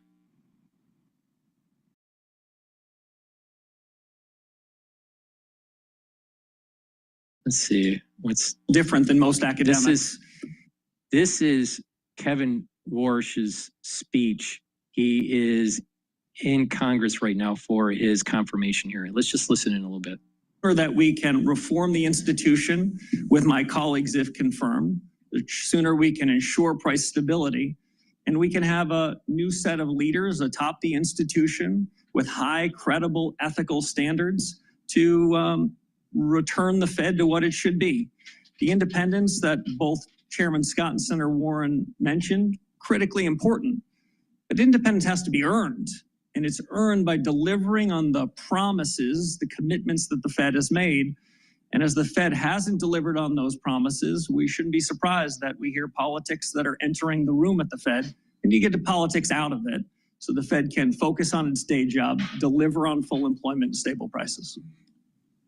It's true that people want to see stability within the Fed, but is it okay for a Fed governor or a chairman to change their mind on a particular policy? It's more than okay, it's essential. Economics is not physics, it's not math. Frankly, most of us that ended up in the economics business, we started like I did as a math major. It was too hard. So we ended up in economics. In economics, what we need to do is focus the left of the decimal point, not to the right of the decimal point. We need to focus on the big things. And if mistakes are made, central bankers, economic policymakers need to correct them fast. The real mistakes, the mistakes that cause inflation to be persistent, to undermine hardworking Americans' standard of living, and when those mistakes go on. Thank you. Thank you, Mr. Chairman. Yes, sir. Senator Reed. Mr. Chairman, before we start the next question, I ask that we have entered into the record the U.S. Office of Government Ethics certification, which requires that all nominees disclose all of their assets, and showing that Mr. Warsh is out of compliance and that he has not met the ethics requirements. But without objection, I will note, however, that what has been clearly articulated is that he will, according to his agreement with OGE, do what many others have done as well within 90 days, be not only in compliance, but to have divested himself from any assets that are in question. Mr. Chairman, can I ask? I don't think we've had other nominees who are out of compliance and not disclosing at the time they come before the hearing. Not in this committee, that's correct. Not in this committee. Before we, here's what we're not going to do. Fair enough. We're not going to have two chairmen, for sure. Just ask. Number one. Number two, what we're also not going to do is debate what we're putting into the record. And finally, what we are going to do is have a conversation about America's economy and, frankly, we all deserve the opportunity to ask our questions. We don't get to figure out the answers, but we do get to ask our questions. And I hope that we are able to continue in that direction. As long as we are, we're going to have a very good hearing. And if we're not, then I will find a way to help us expedite getting back on track. Senator Reid. Thank you very much, Mr. Chairman, Mr. Walsh. Until you dispose of all the assets you've identified to the Office of Government Ethics, you will not be in compliance. Is that correct? My understanding is that a signed ethics agreement provides duties and responsibilities on me and duties and responsibilities on the government. And that's what the nature of the ethics agreement is. You have an agreement that within 90 days, you will dispose of all your assets. Is that correct? Senator, I have an agreement within 90 days so that there is no appearance of anything inappropriate, that I would divest all of my assets, the majority of which before sworn in. What I've disclosed, Senator, is all the information that is mine to disclose. I've shared all information about assets that I control and that I can share, which I did much to the satisfaction of the Government Ethics Office. Excuse me. What you've said is that you will take the oath, if confirmed as chairman, with assets that have already been identified as presenting potential conflicts of interest. Will you agree to not take the oath until you have fully disposed all the assets that you've been identified? Senator, I'll agree to take the oath pursuant to the terms of the ethics agreement that I struck with the Office of Government Ethics. I don't think anyone could do more than that. Other than me, I've agreed to divest even more assets, that I will have virtually no financial assets. The divestiture is totally up to you. You can select what assets you're disposing of, what assets you keep. Is that correct? And then still be sworn in as chairman. The divestiture is up to the agreement that I struck with the Office of Government Ethics. Who makes the decision as to what assets are divested, you or the Office of Government Ethics? Both of us. That's why it's an agreement. Excuse me. I must commend you on the way you can really go around questions and not answer them. It's a skill. Unfortunately, it's not a good skill for the Federal Reserve or the Federal Reserve Board. We typically ask questions and expect to get answers. You haven't given them to the ranking member, and you're not giving them to me. So again, you feel you will not be, you will be compliant if after 90 days, you still have a significant number of assets that have been identified as presenting conflicts of interest. Is that your view? No, Senator. If I were to violate the ethics agreement, I would not be in compliance. If I follow the agreement, I will be. Well, that's your position. I think others would differ. It's a little dry listening to the Congress. So basically what it is he comes from a wealthy family, right? I think he married into wealth. I believe Estee Lauder is, Estee Lauder, I should say, not Loiter. Estee Lauder, I believe he married into the family. But the bottom line is this. If there's an agreement to put it into a blind trust, he's not managing the assets, then what's the big deal? Oh, what it is Democrats want to go after him because he's a wealthy individual. What he should have said was something like, maybe to get your approval, because you're a Democrat, I should sell everything and just donate it to food pantries in New York City, because Mondani seems to have a problem with managing his finances. You know, it's just ridiculous. I mean, it's just totally ridiculous. We're going to go to Cash Jordan talking about how New York is going to hell in a handbasket. Please go to my store, the-studio-reykjavik.com, and get the heirloom barley. This will bring down inflammation, soak up free radicals. Have you noticed that there is a theme of everything I'm saying? It's so important. Soak up free radicals, bring down inflammation. Boost up those energy levels, and you will slow down the aging process, and you'll get healthy. It's amazing how that works. Now, heirloom barley will soak up those free radicals, bring down that inflammation, and detoxify your body. If you take this regularly and you work out, you'll notice that your workouts are recovering quicker. You're recovering from your workout quicker. All right. Now, it'll also help with bringing down inflammation and help with your joint health. It helps with the endocrine system and the immune system. And by bringing down inflammation at your brain level, you're helping brain function. You're also helping with your cardiovascular health. So it's really important to take every day. Now, I also have the Gladiator barley, which is very similar to the heirloom barley, but you get one extra benefit with the Gladiator barley, and that is when you do resistance training, it'll help you to build muscle. Both the Gladiator barley and the heirloom barley can be stacked with Boomer Boost. And by doing that, you're also helping with your A1C levels, controlling your A1C levels, and you're helping to additionally bring down inflammation and soaking up free radicals.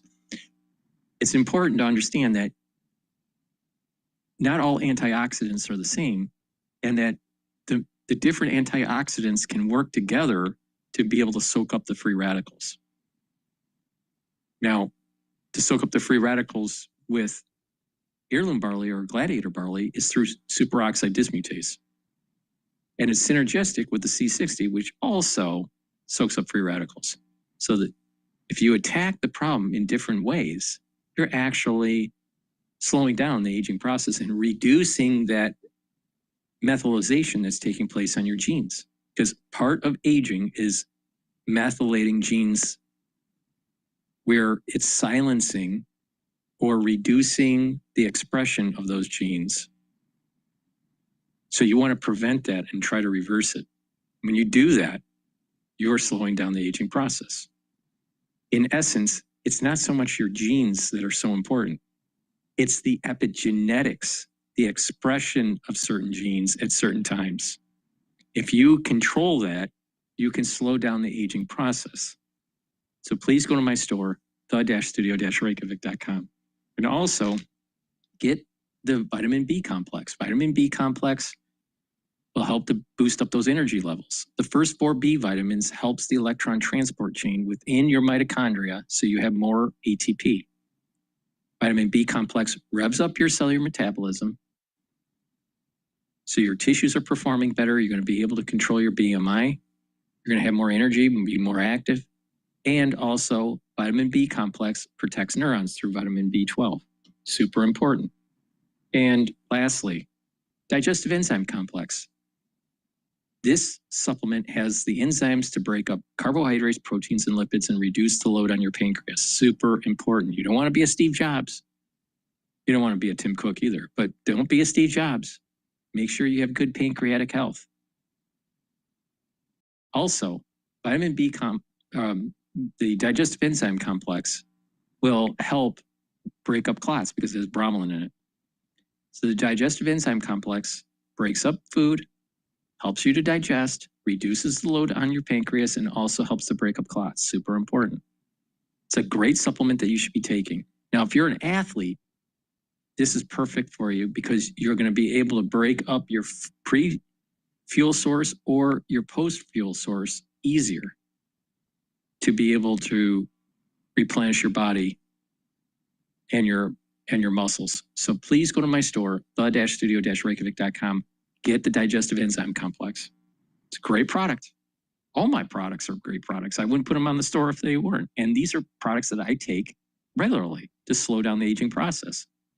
So you can take my advice and get healthy.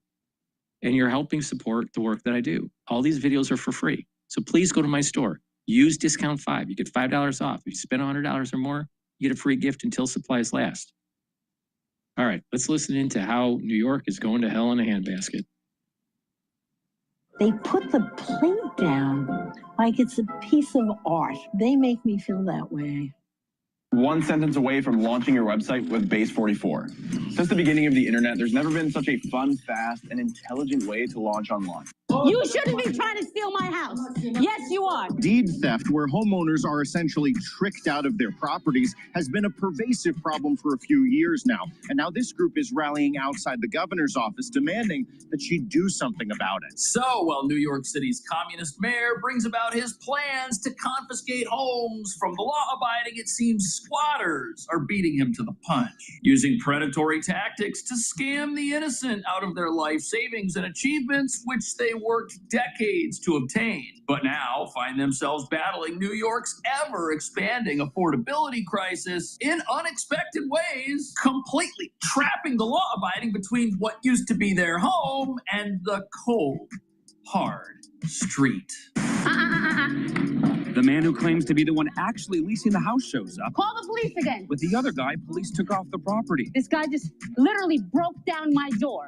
Meng Yu bought this house in Kew Gardens, Queens last year and has the paperwork to prove it. His wife wanted to move in right away to cut down her work commute, but Yu says a woman who'd been living in the house refused to leave. My father and I worked really hard. We scraped and we saved and we purchased our home legally and legitimately. Rachel Cyprian was shaking mad as she spoke with us outside the governor's office about the devastating impact of her 15-year fight to reclaim ownership of her Brooklyn home following deed theft. What are you doing in the house? Are you renting this house? If you own this house, you would not want her inside. I don't own this. Exactly, Yes. she does. Yes, but then once again, you should know how the law works. Complaints about deed theft jumped from 149 in 2023 to 517 last year. So Adele, you're getting arrested right now? Being arrested. For what? For being in my own home. Arrested for unlawful eviction. She changed the locks on a man who claims he lives there.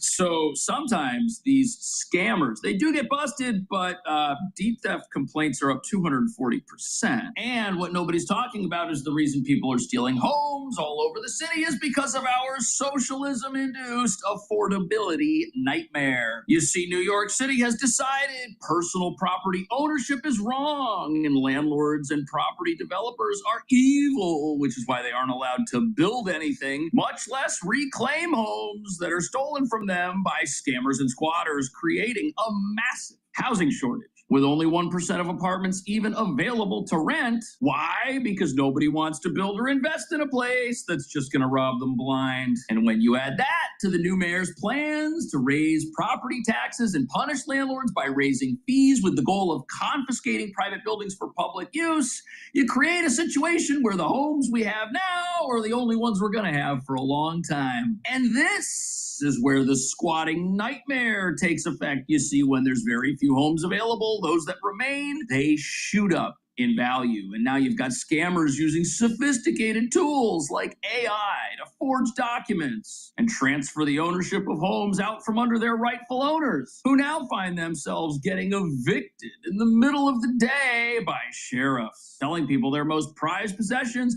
belong to somebody else who just showed up out of nowhere. And when these property owners ask for help, the city that's supposed to help them is nowhere to be found. And that brings us to the real reason we've got this problem to begin with. The same government that has allowed a housing crisis to explode underneath its feet by punishing the victims, they're the same ones that are supposed to protect those people when scammers and squatters come along, but they're not doing that either. And criminals are just running wild in this lawless city. Now, the city and state do have resources that tell people how they can keep an eye on whether or not they still own their property. But the problem is scammers have all the leverage here because of New York's backlogged, corrupt court system, which is so inefficient it lets justice fly out the window. And when you couple that with the fact that landlords and property owners have zero rights, and anyone who finds themselves in someone's home has all the power, we've got criminals working the system to their advantage. And as you're about to see, when lawless individuals are protected or enabled by a broken system, they come for the law-abiding in ways none of us would ever expect. Meng Yu bought this house in Kew Gardens, Queens last year and has the paperwork to prove it. Yet he's locked out and fighting in court for access while the district attorney investigates. I hope the city will starting to do their job, because this is just not right. And for the homeowners, we need a basic protection. His wife wanted to move in right away to cut down her work commute, but you says a woman who'd been living in the house refused to leave. Great. You started the eviction process, but in December, he says that same woman somehow took over the deed. This is wild. So we got these people. What do? They save up their money. They go out. They buy a home. They think they've got the American dream, but oh, no, somebody lives in that home and they refuse to move out. Now, before we get into what this person did to make sure that they'll probably never have to move out of this home, you got to understand that there are two types of people out there, two types of squatters that are stealing homes. You've got the first type, which moves into a property that they don't own, takes it over by subterfuge with fraudulent documents, or just happens to be in there and is in there long enough that they can never be evicted. That's who this gentleman is dealing with. But there's also another type that figures out how to get their hands on your home legally without you knowing it and does something else with it behind the scenes. We're going to get to that. But look at the broken system this homeowner is faced with and how it will do nothing to help him while someone lives in a house he's forced to pay for. I was shocked. How could this be possible? Because only the owner are supposed to sell the house. Right. He started digging and found some puzzling paperwork. City records show the property owner changed twice in one day back in 2006. Weird. And wound up in the hands of that same woman who is now claiming the property. Even though she apparently bought the property in 2006, that transfer wasn't filed in the city's records until 12 years later in 2018. That's weird.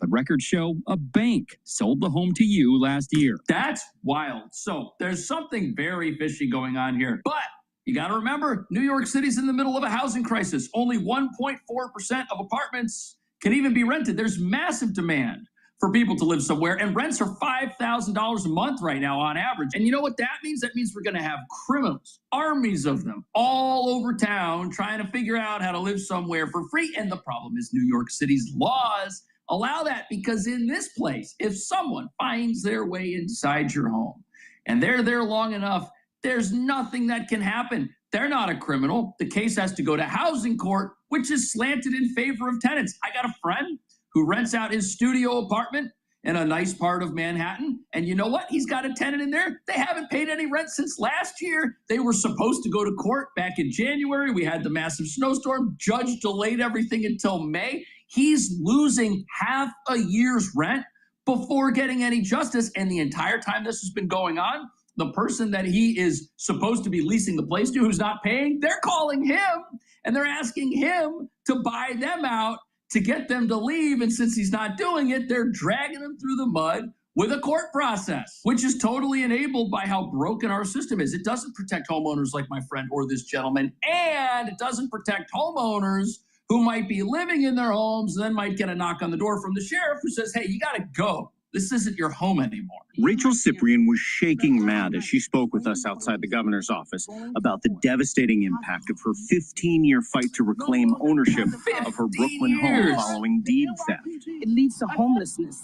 It leads to depression. It leads to all sorts of failures. Deed theft is when a property's title is transferred away from the rightful owner, generally due to deceptive or predatory tactics.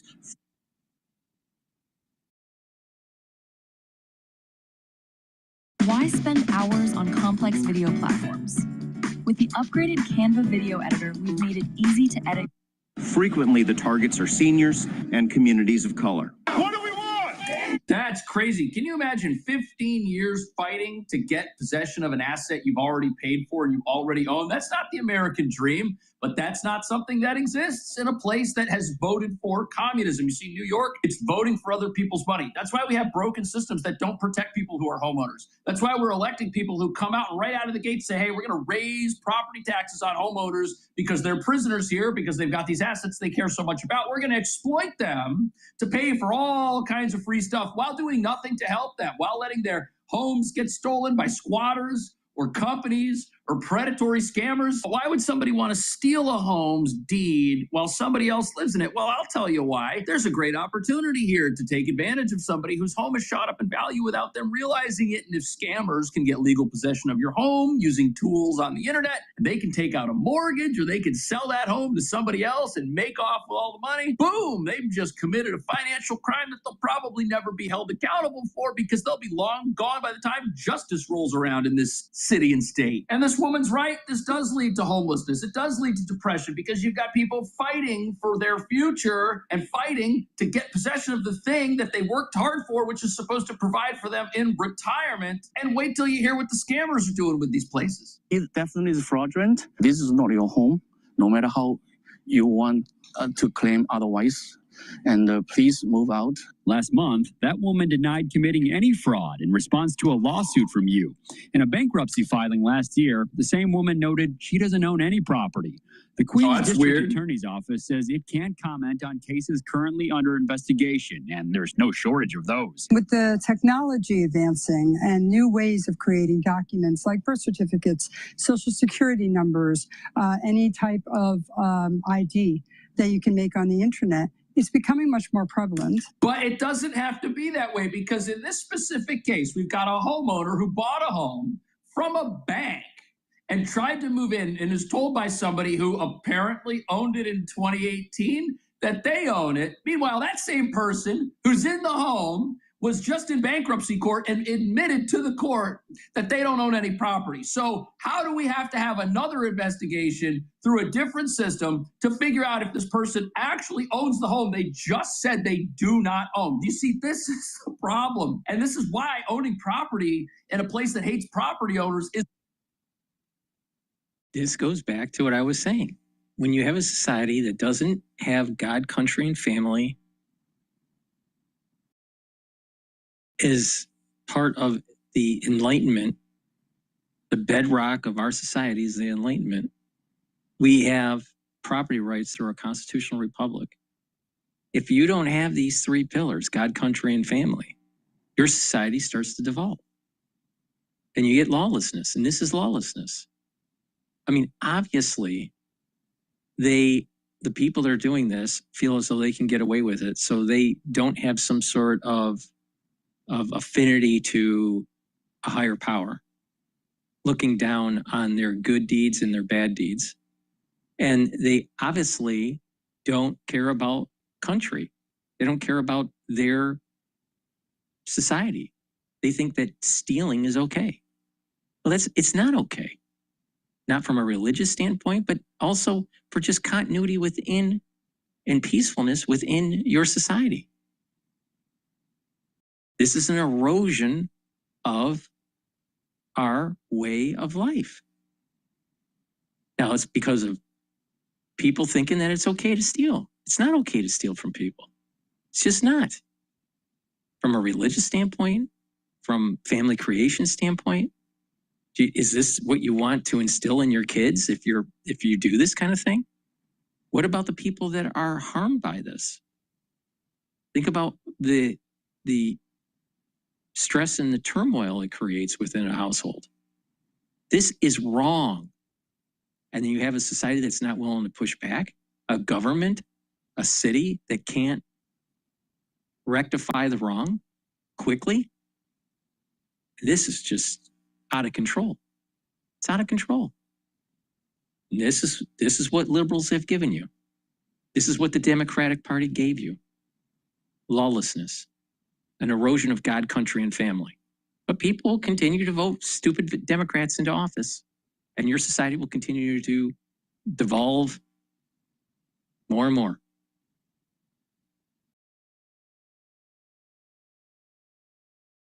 Big issue. If you're going to do that, you're at the mercy of a system that's designed to protect everybody except for you. Why? Because you've done something wrong by getting the funds to own property. You've done something that is evil, and that's why we've got politicians that want to come in and tax you so that they can pay for all kinds of stuff. Why? Because there's people that are out there, they don't have a home yet.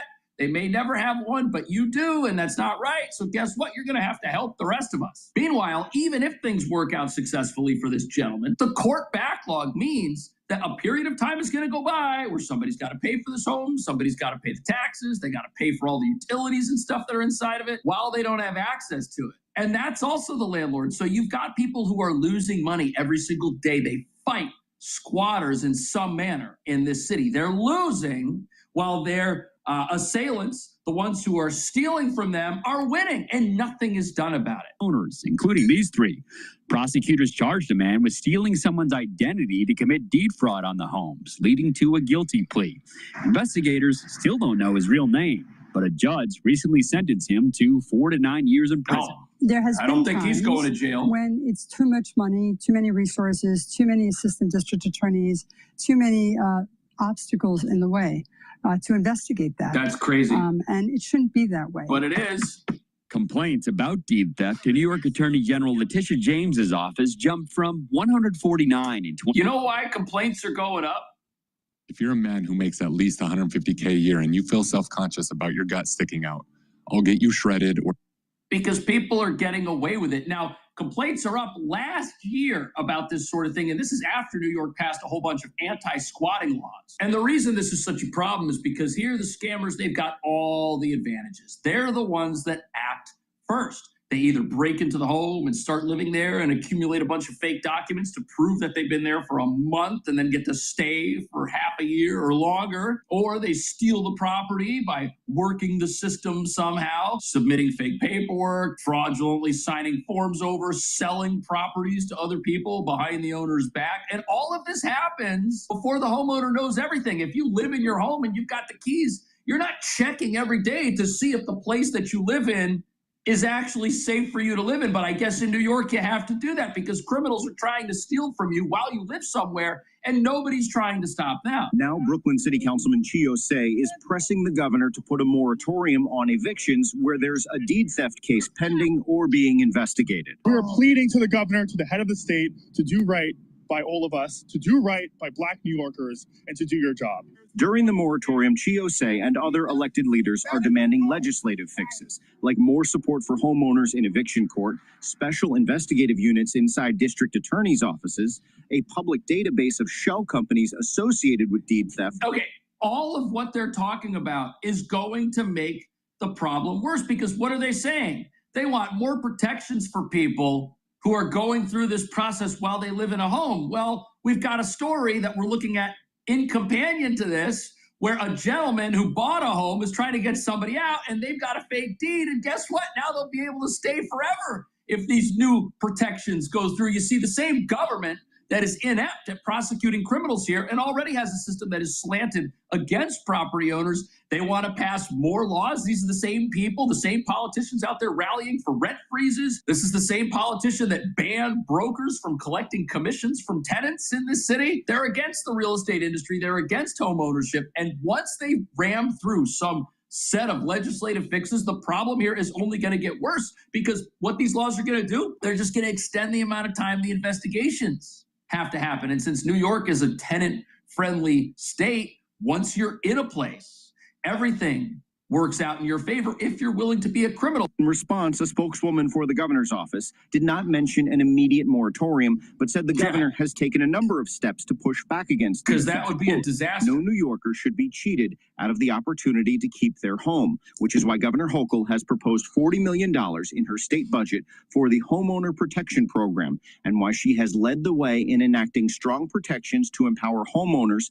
Okay, but you see, the reason that this is a problem is because New York City is actively fighting against the idea that anyone here should own anything, much less be entitled to profiting from it. Yeah, that's right. The new mayor has a plan to seize housing. Now, this is being done under the auspices of protecting people. He wants to freeze rents, which will deepen the affordability crisis because you've got buildings that aren't going to earn enough money to fix themselves. If those buildings can't afford to fix themselves, the city's going to fine them. Those fines are going to be huge. And if the buildings can't pay the fines, the city is going to do what it can to legally take possession of those buildings and put them in the city's housing portfolio. You see, this is the plan here. If you're a landlord and you own something, every single law that we have here, which is supposed to work for you, actually works against you. This is not a state that believes in personal property. And when you hear the numbers for how bad it is to live here, it should be pretty obvious that squatting is.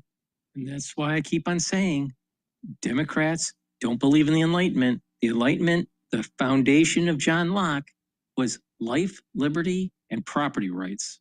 And our whole constitutional republic is predicated on this. This is the reason why people need to push back. and prevent the Democrats from causing lawlessness. They cause lawlessness. They cause this problem. They allow this to happen. Please go to my store, the-studio-reykjavik.com. Get the C60. C60, you can get it in a 2 ounce, 4 ounce, or an 8 ounce configuration. You can get it in extra virgin olive oil, avocado oil, and MCT coconut oil. C60 should be taken on an empty stomach for best absorption. Take a teaspoon a day every day. And when you do that, your tissues will perform better, your cells will perform better, you'll have more energy, your mitochondria will be healthier, you'll have better cardiovascular health because you're soaking up the free radicals at the blood level, at the vascular level, and you're reducing oxidized LDL, so you're reducing plaque formation. Your brain function will improve because your neurons will be healthier and have more energy. You'll have better neuroplasticity, and you'll also improve the basal layer for your skin. So take C60, improve your immune system, your endocrine system, super important to take every day. This is a protocol that I've been following for over 10 years. I've been taking C60, a teaspoon a day, every day for 10 years. So please go to my store, the-studio-reykjavik.com, and get the C60. Also, collagen. Collagen will help to remodel your joints. It'll help to rebuild the cartilage, help remodel the cushioning of the joint.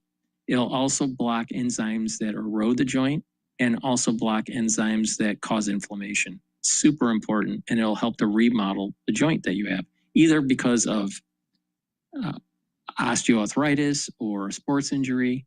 So please go to my store, the-studio-reykjavik.com, and get the collagen. And you can stack it with the collagen too,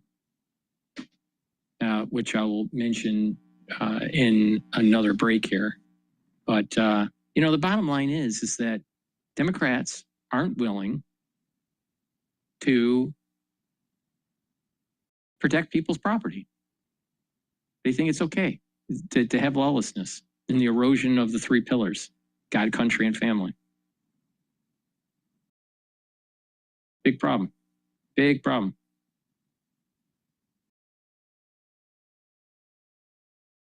All right.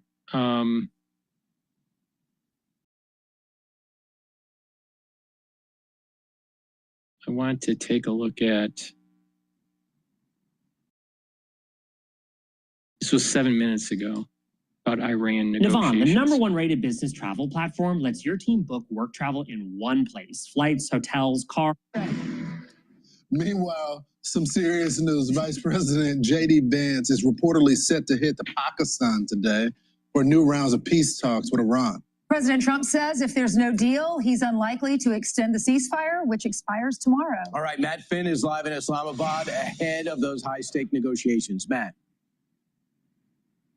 Ryan, the U.S. delegation led by the vice president has not publicly confirmed its anticipated travel here to Pakistan. This is really an hour-by-hour situation. The United States seems to be all systems go, but state media associated with the Iranian regime has been reporting that Iran has not confirmed that it's sending a delegation here to Islamabad. Now, Iran's reluctance to publicly confirm the second round of peace talks may be Iran posturing or doing PR.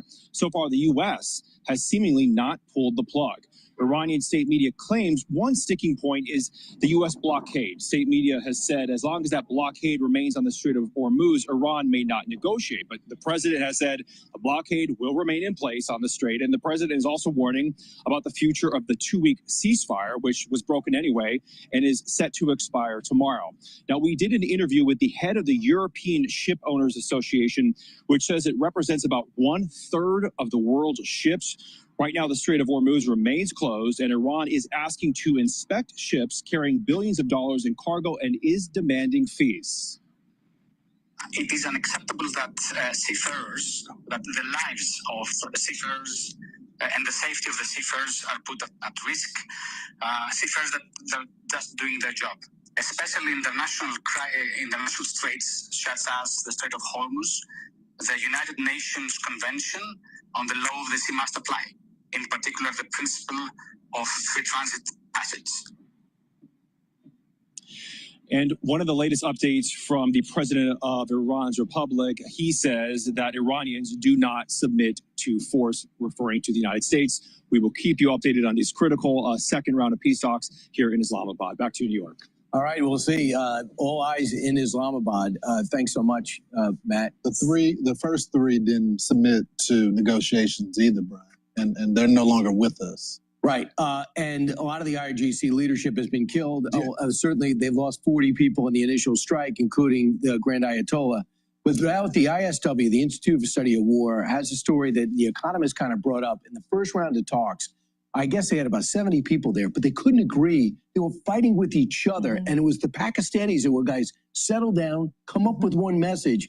We sent 3 people. Yeah. They have a lot of different people because we killed a lot of them, eliminated them. But now, Ainsley, it's a battle between General Ahmed Bakidi, he's from the IRGC, and Mahmoud Bakhtir Ghalibaf. Now, Ghalibaf is a childhood friend of Soleimani, but he decided to go the political route. Soleimani went the military route. And initially, he seemed to have the political power. But the IRGC has the guns, and they seem to be having the harder stance. We don't know who's going to emerge from this. They say that this internal split. It's about relations with the U.S., obviously. It's also about their economic policy and management of the Strait of Hormuz. So it's a difference between the diplomatic wing, which is the one Brian's talking about, Ghalibaf, which is, yes, and that's Iran's parliamentary speaker. And he has been meeting with Witkoff and with Jared Kushner. So now it looks like maybe the IRGC is stepping up and saying, because we're not happy with the direction of these talks, then maybe we need to put Vahidi in place, or maybe this is coming from the Supreme Leader, because apparently, according to this, he's the only official that has direct access to the Supreme Leader. So the Institute of Study of War, our friend Jack King, puts it this way. The Iranian parliament speaker, Mohammad Ghalibaf, appears to be engaged in a serious intra-regime debate with the IRGC commander, Major General Ahmad Vahidi, and other senior regime officials opposed to negotiations with the United States. Vahidi appears to have the upper hand over Ghalibaf at this moment. Vahidi is reportedly the only Iranian official with direct access to the Supreme Leader. It is serving as a conduit for relaying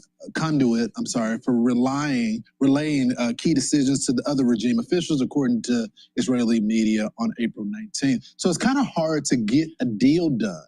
I mean, I always thought that a deal was a long shot because of an ideology that they have there. They don't want a deal. They want to kill Jews and they want to kill Americans. That's just their state. And now the Gulf states now, because they feel like they're sellouts to the religion.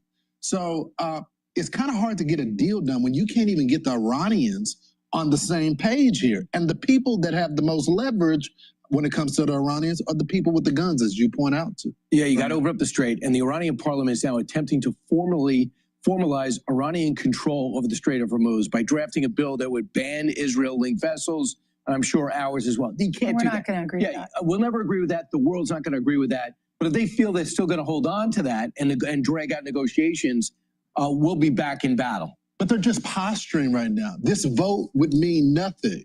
America has control of the strait right now. I mean, it's just pretty much, we decide who goes in and who goes out. So this vote wouldn't really mean anything. It's like we've been saying, it's the easy way or the hard way. In the end, the outcome is going to be the same. No nuclear weapons and open up that body of water right there, the Strait of Hormuz. And if they don't do that, the president said, no more extensions for the ceasefire. I don't think we'll do that. He says, I'll just start blowing up bridges and power plants. He doesn't want to do that because he wants peace, and he doesn't want to interrupt the people there that are the innocent civilians, but he might not have a choice. Yeah, this guy Vahidi is as evil as it gets. He's got, like, if he travels, he's going to get arrested. He's accused of the assassination of a Jewish leader, did a bombing over in Argentina, former interior minister, defense minister, former commander of the RGC Quds Force, and now he wants to take over. And if you want to get back to the fight, this is the guy you put back in charge. The question is, do they want to get back to the fight? Do they feel it's to their advantage to do this? Now they have the speaker comes out and says, we have added new things to our arsenal. I don't know how you've done that. It looks like you're trying to dig out what's left of your arsenal. So I guess we're going to see what's going to happen shortly. I did see, you said that one of the ships did get through. Well, they're saying, that's what the Iranians are saying. The army is saying that one of the, we haven't confirmed that, but that's what they're telling Al Jazeera. So I think whether it got through or not, the attempt to try to get through just shows you they're not taking it very. I don't think the United States would allow them to get through. Be sure to like and subscribe for all the Fox News latest on. Now, what's going on in the markets right now is that oil is trading at 89.68. It's hitting that 90 barrier here. And equities are trading at 7,090. It's testing it's going down lately. I don't know if it's related to Kevin Warsh's testimony or confirmation hearing. So please go to my store, the-studio-reykjavik.com, and get the collagen. This stacks really well with the collagen that I was mentioning earlier, but this will also help with your skin, your nails, your hair, your musculature, your bone density. Super important. So please go to my store, the-studio-reykjavik.com. Take this the collagen every day. It's a month's supply. Make sure you use discount 5. Resveratrol. Resveratrol helps with youthful gene expression, soaks up free radicals, helps the health of the mitochondria. It also helps to get cells to go into apoptosis if they're in senescence. Gets rid of those senescent cells. That way your tissues will be healthier. Because senescent cells collect garbage and you don't want that. So please go to my store, get the resveratrol. Resveratrol also helps with the basal layer of your skin. Stacks really well with the collagen and C60. Omega-3 brings down inflammation and helps with the lipid profile to help with your cardiovascular health. Super important. And again, good cardiovascular health helps with the brain function. And structural nanosilver soaps helps with the skin. It helps to neutralize because of the structural nanosilver. Get a few bars for your household. You can get it in lemongrass and also in peppermint. So please go to my store, the-studio-reykjavik.com, and get the structural nanosilver soaps. Use them every day. Very high quality. Another very high quality structural nanosilver product that I have is the toothpaste. It has no fluoride. It helps to whiten your teeth, freshen your breath, reduce inflammation at the gum line, and it neutralizes. Why? Because of the structural nanosilver. And with good oral hygiene, you're going to be able to improve your cardiovascular health. A lot of people don't realize that poor oral hygiene leads to poor cardiovascular health and valvular health. So please go to my store, the-studio-reykjavik.com, get the structural nanosilver toothpaste, use it every day, get a few tubes of it for your household, and use it especially during the winter season to help to neutralize. And Clarity Factor. Clarity Factor is a very strong neurostack that allows you to concentrate. It gets rid of that brain fog. When you take this regularly with filtered water, what this will do is improve your cognition. Your memory will improve. You'll be thinking faster. That neuroplasticity, the positive neuroplasticity, will improve. You'll have more dendritic connections. Please go to my store and get the Clarity Factor. It's really important. Brain health, maintaining those neural connections, reducing inflammation at the brain level, making sure you have better blood flow. These are all very important to slow down the aging process, especially for brain function. And lastly,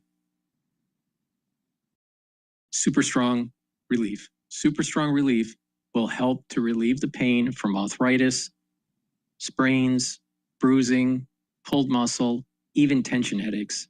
You apply it on the skin, and within 90 seconds, the pain is eliminated or greatly reduced. So please go to my store and get the very high quality pain relief, Super Strong Relief.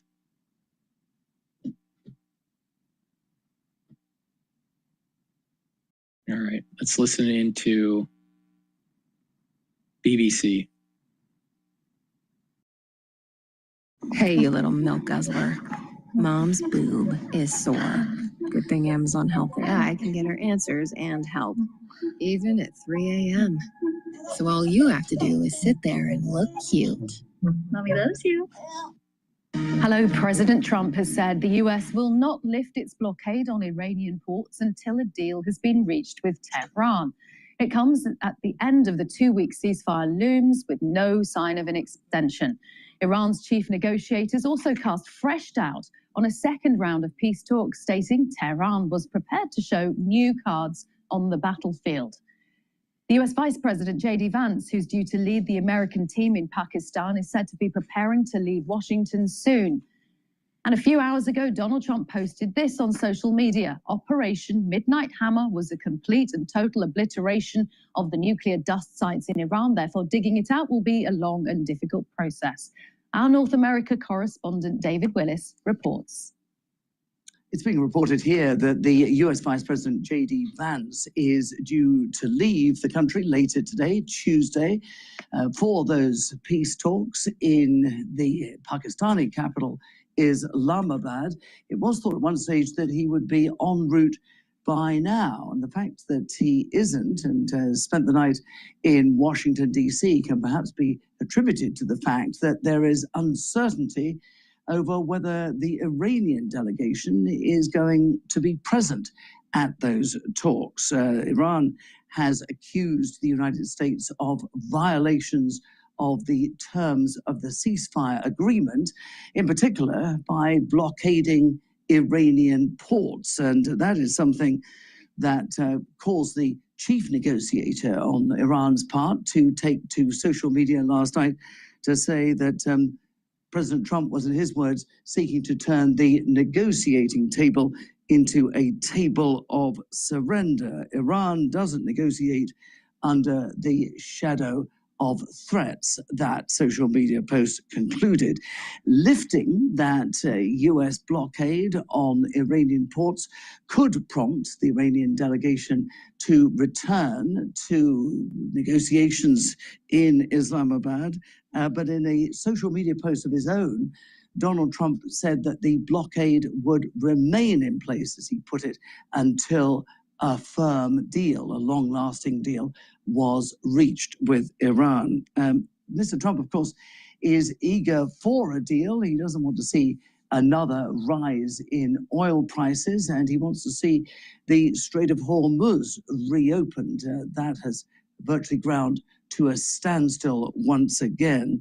The US also wants Tehran to hand over its enriched uranium supplies, and that is something that Tehran has said is non-negotiable. So it does seem that the maximum that Iran is willing to give is less than the minimum the US is demanding. All this and still uncertainty surrounding a next stage of peace talks, with the clock ticking down to the end of that ceasefire agreement. David Willis, the BBC's chief international correspondent, Lise Doucette's been telling me about the Iranian position on entering negotiations. She's reporting from Tehran on condition none of her material is used on the BBC's Persian service. These restrictions apply to all international media organizations operating in Iran. In public, Iranian officials say that so far, and they emphasize so far, they haven't made a decision as to whether to go to Islamabad.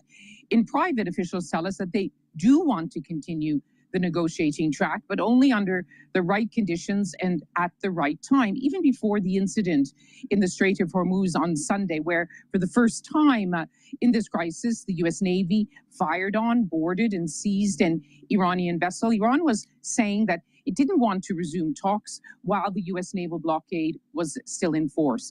It's also concerned about what was yesterday, another stream of social media posts and interviews by President Trump, where he veers from military threats against Iran and then declaring that a deal can be done in a day. Iran feels that President Trump is trying to exert even more pressure. And you saw that in posts both by the lead negotiator, Mohammad Bagher Ghalibaf, and the president of Iran, Masoud Pezeshkian, saying that they wanted to negotiate in a calm environment, but that they wouldn't surrender to threats. I mean, but you have to bear in mind that President Trump pulled out of the last nuclear accord in his first term. The last two rounds of talks before this war with the United States were shattered by the onset of war. So Iran wants to be careful. There's a deep well of distrust, which of course goes back 47 years between these two countries. But Iran also has some tough decisions to make. It's under pressure from hardliners here. They don't want to make many compromises, and yet compromises will be needed if there is a deal to be done. So there are pressures from all sides.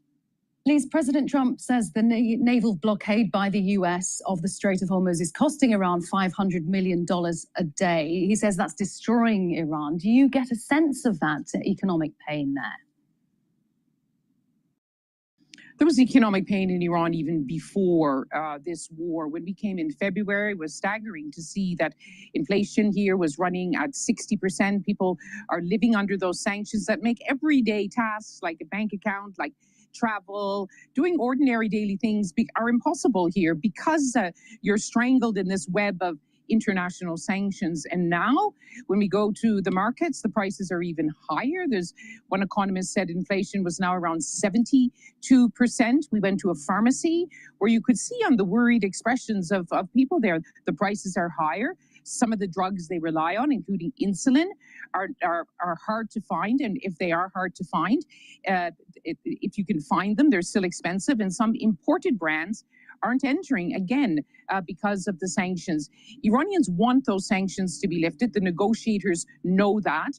But there are Iranians who say to us, those who don't support the government, who say we don't want a deal because we don't want to keep this order in place. And yet someone at a fruit and vegetable shop said to us, as we talked about the higher prices, he said, I don't want there to be a deal because I want to inflict even greater pain on the United States. So it's a little reminder of the churn of emotions and the different directions in which this country is pulling now.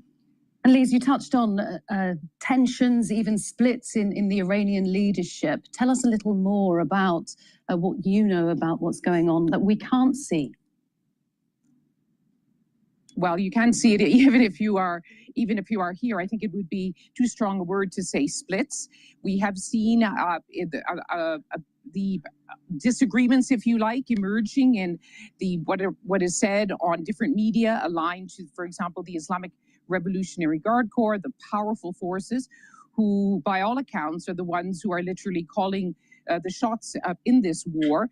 But at the very top, the new leadership, which has formed after those multiple high-level assassinations during those weeks of war, they have some very clear ideas about where Iran sits, how Iran sees the future of its nuclear program, what the fate of the Strait of Hormuz, which Iran doesn't want to give up. It now sees it not just as leverage in these negotiations, but long-term leverage, also an economic lifeline to get out of the stranglehold of sanctions. So decisions here have always been made by consensus, and President Trump likes to say he's found the decision maker. That's not the system in Iran. They have their own sorting to do, and they have their own very tough decisions to make about how much they want to do a deal. And there is a view that if they see a bad deal on the table, they'll take a bad war instead. That's Liz Doucette, who's in Tehran. Let's take you to the city where talks, if they happen, will be taking place, Islamabad, the capital of Pakistan. Preparations there still in place for possible talks. We've been hearing about security checkpoints and posters saying Islamabad talks lining the streets. Let's hear some more from our correspondent who's there in Islamabad, Caroline Davies. Caroline, how confident is Pakistan that these talks are actually going to happen? I think that is obviously the really big question, is whether or not we will see these delegations arriving here in Pakistan for these talks. Behind the scenes, we haven't had a huge amount of communication from the Pakistan authorities here about one way or another. I think quite often they're trying to let the two sides, both Tehran and Washington, be the ones that lead this conversation at the moment. They've been doing obviously a lot of intermediary work. We know that back channel has been operated by Pakistan for several weeks, and we imagine that is still ongoing at the moment. But we've been getting a lot of mixed messages that we've heard from both Lise in Tehran, and of course, as we've also been hearing out of Washington about whether or not these talks are going ahead from the Iranian side, saying that they have no plans to attend these negotiations and these discussions. In particular, the parliamentary speaker, Galabaf, saying that they will not do so under threat. And he actually got something similar this morning from, let me just read you the post from the Iranian ambassador here to Pakistan, who says, "It's a truth universally acknowledged that a single country in possession of a large civilization will not negotiate under threat and force." So again, that same message that's coming out from Iran, saying that they will not come to the negotiation table as long as these measures they think are in place that are putting them under threats. From President Trump's side, he has been talking about the fact that he doesn't feel any pressure to try to find a deal, but that also he thinks that a deal will be done. The big question, of course, is will we see people come to the table here in Islamabad? Pakistan has been ready for several days. We've seen these sorts of measures in place. A large amount of the city is still essentially in lockdown here, just waiting for that further news. We also understand we've seen some US military aircraft coming in. While, of course, the key principles are not coming in for the delegations, we believe that will be the sort of security measures that be being put in place potentially before these talks happen. So lots of things going on behind the scenes here in Islamabad. But the big question is, are we going to have both sides coming back to the table and sitting around it again? That is still uncertain. Caroline, briefly, if you will, why Pakistan? Why has Pakistan chosen to put itself firmly at the center of this diplomatic process? Well, it's in an interesting position between the two countries, and it's walking that tightrope at the moment. For Iran's side, it's obviously a neighbor with Iran. It shares a 900-kilometer or so border. They refer to each other as brotherly nations. There's a historic relationship there. And from the American side, that seems to be a more personal dynamic, particularly at the moment. President Trump seems to have a good relationship with the head of Pakistan's military, Field Marshal Asim Munir, regularly referring to him as his favorite field marshal. And so it seems like Pakistan is able to, at the moment, keep that balance and be the party that is passing messages back and forth, if not also doing some form of intermediary work as well, making sure that trying to get both sides to the table and keep momentum going behind these talks. So far, both sides have been praising of Pakistan's role as well. They seem to have been able to retain that trust on both sides. But the big question is, Pakistan is not in a position to strong-arm either side to get to the negotiating table. It will be down to whether both sides think that they feel that there is something on the table that they can get out of this discussion, out of this negotiation. So still a lot of anticipation, a lot of questions, a lot of uncertainty about whether these talks are going to take place. Thanks very much, Caroline Davies in Islamabad, where those talks will take place if they indeed happen. All right, as we get closer to the lunch hour trading, the S&P 500 is at 7,091 and oil is trading at $89.82. Please go to my store, the-studio-reykjavik.com, and get the structural nano silver gels. You can get it in the tube form or in the quick dispenser form. Both you use the same way. They're dual purpose. If you have a cut, an abrasion, or a minor burn, apply it to the wound. It will help to heal it about a third quicker. You can apply it on your skin daily as a daily skincare. It'll help to neutralize. And if you're not feeling well because of the cold season, put it on your hands. It stays active for 5.5 hours. So please go to my store, the-studio-reykjavik.com. Get the structural nano silver gels. Very high quality. You never know when you need them. Have some at work. Have some at home. Super important to be prepared. And Max 35 or Cleanse. Cleanse is 30 parts per million. Max 35 is 35 parts per million. But you use it the same way. Take a teaspoon a day every day. This is something I've been doing for more than 6 years. Take a teaspoon a day every day, swish it in your mouth, gargle about 20 seconds or so, and then swallow it. What it'll do is it'll help to neutralize your oral cavity and your oral pharynx. It'll help to maintain a mucosal barrier and help the health of your epithelial cells. Your innate immune system will be boosted up. And by doing this every day, you're slowing down the aging process because you're reducing the chances of catching something, especially during the winter season. So It's really important to do every day. All right. Now, if you're exposed to cleaning, your house because of the spring season or the garage or the basement, make sure you use this to neutralize so you don't catch something super important. And if you reduce the chances of you catching something, then you're actually slowing down the aging process. A lot of people don't realize that if you have just even a minor cold 3 times a year, it takes time to heal those tissues and cells. So if you have something benign for just 1 week or 5 days, it takes another 2 weeks to heal the tissues to go back to baseline. So that means if you catch something 2 or 3 times a year, you could be in this recovery phase or in the heat of the cold season, right? 9 weeks out of the year. So you have, let's say you catch it 3 times a year, all right, a cold. All right, that's 3 weeks, roughly. And another 2 weeks to heal per incident, right? So you're talking 9 weeks where your body could have been focused on something else. This is the reason why that people are chronically sick year after year, all right? That's why they age faster. So if you pay attention to me, you'll be able to slow down the aging process. Please use a teaspoon a day, every day. This is something that I've been doing for over 6 years as part of my protocol. Now, just to remind the audience, the protocol is very simple. The foundation, my multivitamin, and the probiotics. Take that every day. And to build on that foundation, you want to take the Max 35 Cleanse to boost up the innate immune system. C60 to soak up those free radicals. The turmeric, ashwagandha, and lignans to bring down inflammation, soak up free radicals, and help the cardiovascular health and your immune system. And Boomer Boost to rev up your metabolism and to have a steady burn of energy. You'll get lots of other benefits from Boomer Boost also. But this protocol that I've developed will help to slow down the aging process and you'll have more longevity. So please go to my store, the-studio-reykjavik.com. Make sure you use discount 5 to save some money. If you spend $100 or more, you get a free gift until supplies last. It's that simple. If you follow my advice, you will get healthy. All right, let's play this clip.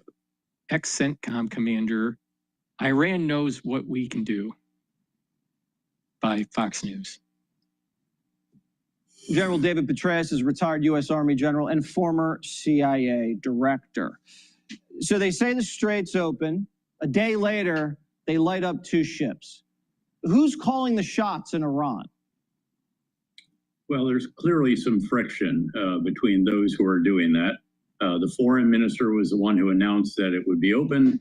The Islamic Revolutionary Guards Corps leaders announced that it would be closed. So you have captured it correctly that there is, again, some internal disagreement. I'm not sure it's quite as big as has been made out to be. But I think the base case is that Vice President Vance and the negotiators will fly tomorrow to Islamabad. They will meet there with the Iranian negotiator, who had quite a large team with him last time. He's the Speaker of their House, Ghalibaf. And we'll see if there is trade space. The key issues that have to be resolved, obviously, restoration of freedom of navigation through the Gulf as well as through the Strait, because Iran was interfering within the Gulf as well. Obviously, the issue of can they enrich uranium again? How long until they can, if that is bargained over? What about the residual, the 60% enriched uranium, that over 1,000 pounds of that, again, buried deeply in some mountain or underneath the rubble at Esfahan? And then also the issue of their frozen reserves, which they'd love to get access to. They do have some reserves at home, still reportedly about $35 billion, and they have somewhere around 180 million barrels of oil floating around out in the Asia Pacific that could be a source of revenue for them as well. So they're not at the point of desperation, but 80, 90% of their economy depends on what goes into and out of their ports. And that is not allowed right now because we rightly have put a blockade on their blockade, saying if you aren't going to open it, it's not going to be open for you. And that is going to be what's going to have to be resolved here. So a number of key issues. I think both sides, frankly, really do want an agreement. Obviously, there are challenges domestically for us if this continues. Obviously, there are huge challenges for them economically and financially if it continues. And I don't think that either side really wants to return to full-on combat, knowing what that could represent. And keeping in mind that, yes, our military men and women have done magnificently in achieving the objectives set out for them. But there has been damage to infrastructure in the Gulf states, and we certainly don't want to see more of that. When I was in Doha several weeks ago, they told me that 17% of their LNG capacity is offline for the next 3 to 5 years until they can repair it. So a lot of dynamics here, Jesse, that will come to play and determine whether there is a deal going forward, perhaps an interim deal that allows the extension of the ceasefire further and maybe even further. You basically said both sides want a deal. General Keane suggested a decapitation strike of the people negotiating or some of the military leaders if they don't get one by Wednesday. Do you think that's necessary? Well, that kind of threat is probably just going to push them further underground. Again, this is a culture that accepts martyrdom. Keep in mind that that is what we are dealing with here. Again, they're not looking for it and welcoming it. But assassinating a few more leaders is not going to bring this issue to a close, I don't think. Do you think bridge and power plant, I'm thinking the New Jersey commute, bridge and power plant, is that something that they require a taste of before finally buckling? Because you look over the weekend, they're still clipping merchant ships.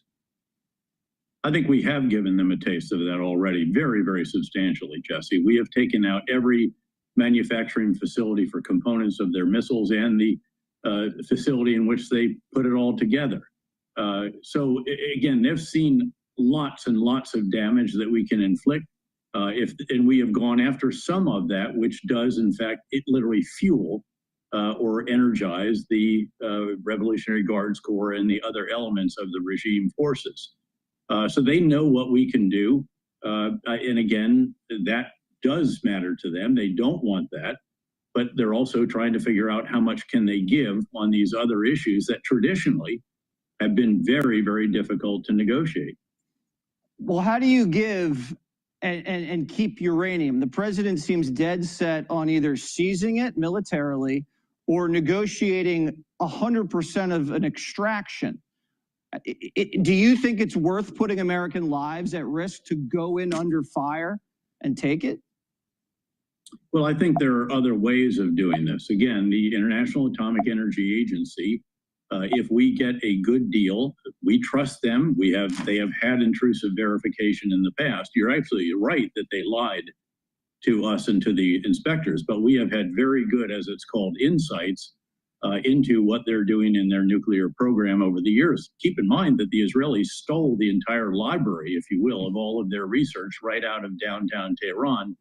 And we got that and presented that as evidence to the world showing that they had been lying. But if you get sufficiently intrusive inspection, if the IAEA can be on the ground and oversee the recovery, because again, we're not really sure where these canisters are of this 1,000 pounds of 60% enriched uranium, which rightly was noted is one turn of the enrichment process below that of weapons grade. But they're going to have to excavate very, very substantially. And by the way, that's what makes the idea of a forced ground operation very, very challenging. My shipmate who was talking about that there knows very, very well. He's a former special mission unit operator. We served together in Afghanistan as general officers, admiral. And again, this would be a very, very tall order. It would be exceedingly risky, and the casualties could potentially be quite substantial. Yeah, hopefully it doesn't come to that. China got caught red-handed, General. I mean, chemicals they used to produce ballistic missiles, they tried to run through the blockade with that. Do you think the president should tolerate that?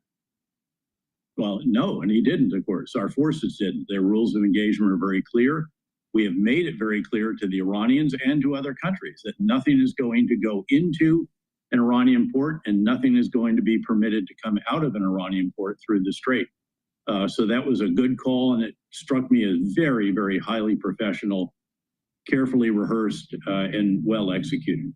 All right. Well, listening to you, it sounds like you're a little bit more optimistic about things, and this thing is winding down to the proper conclusion.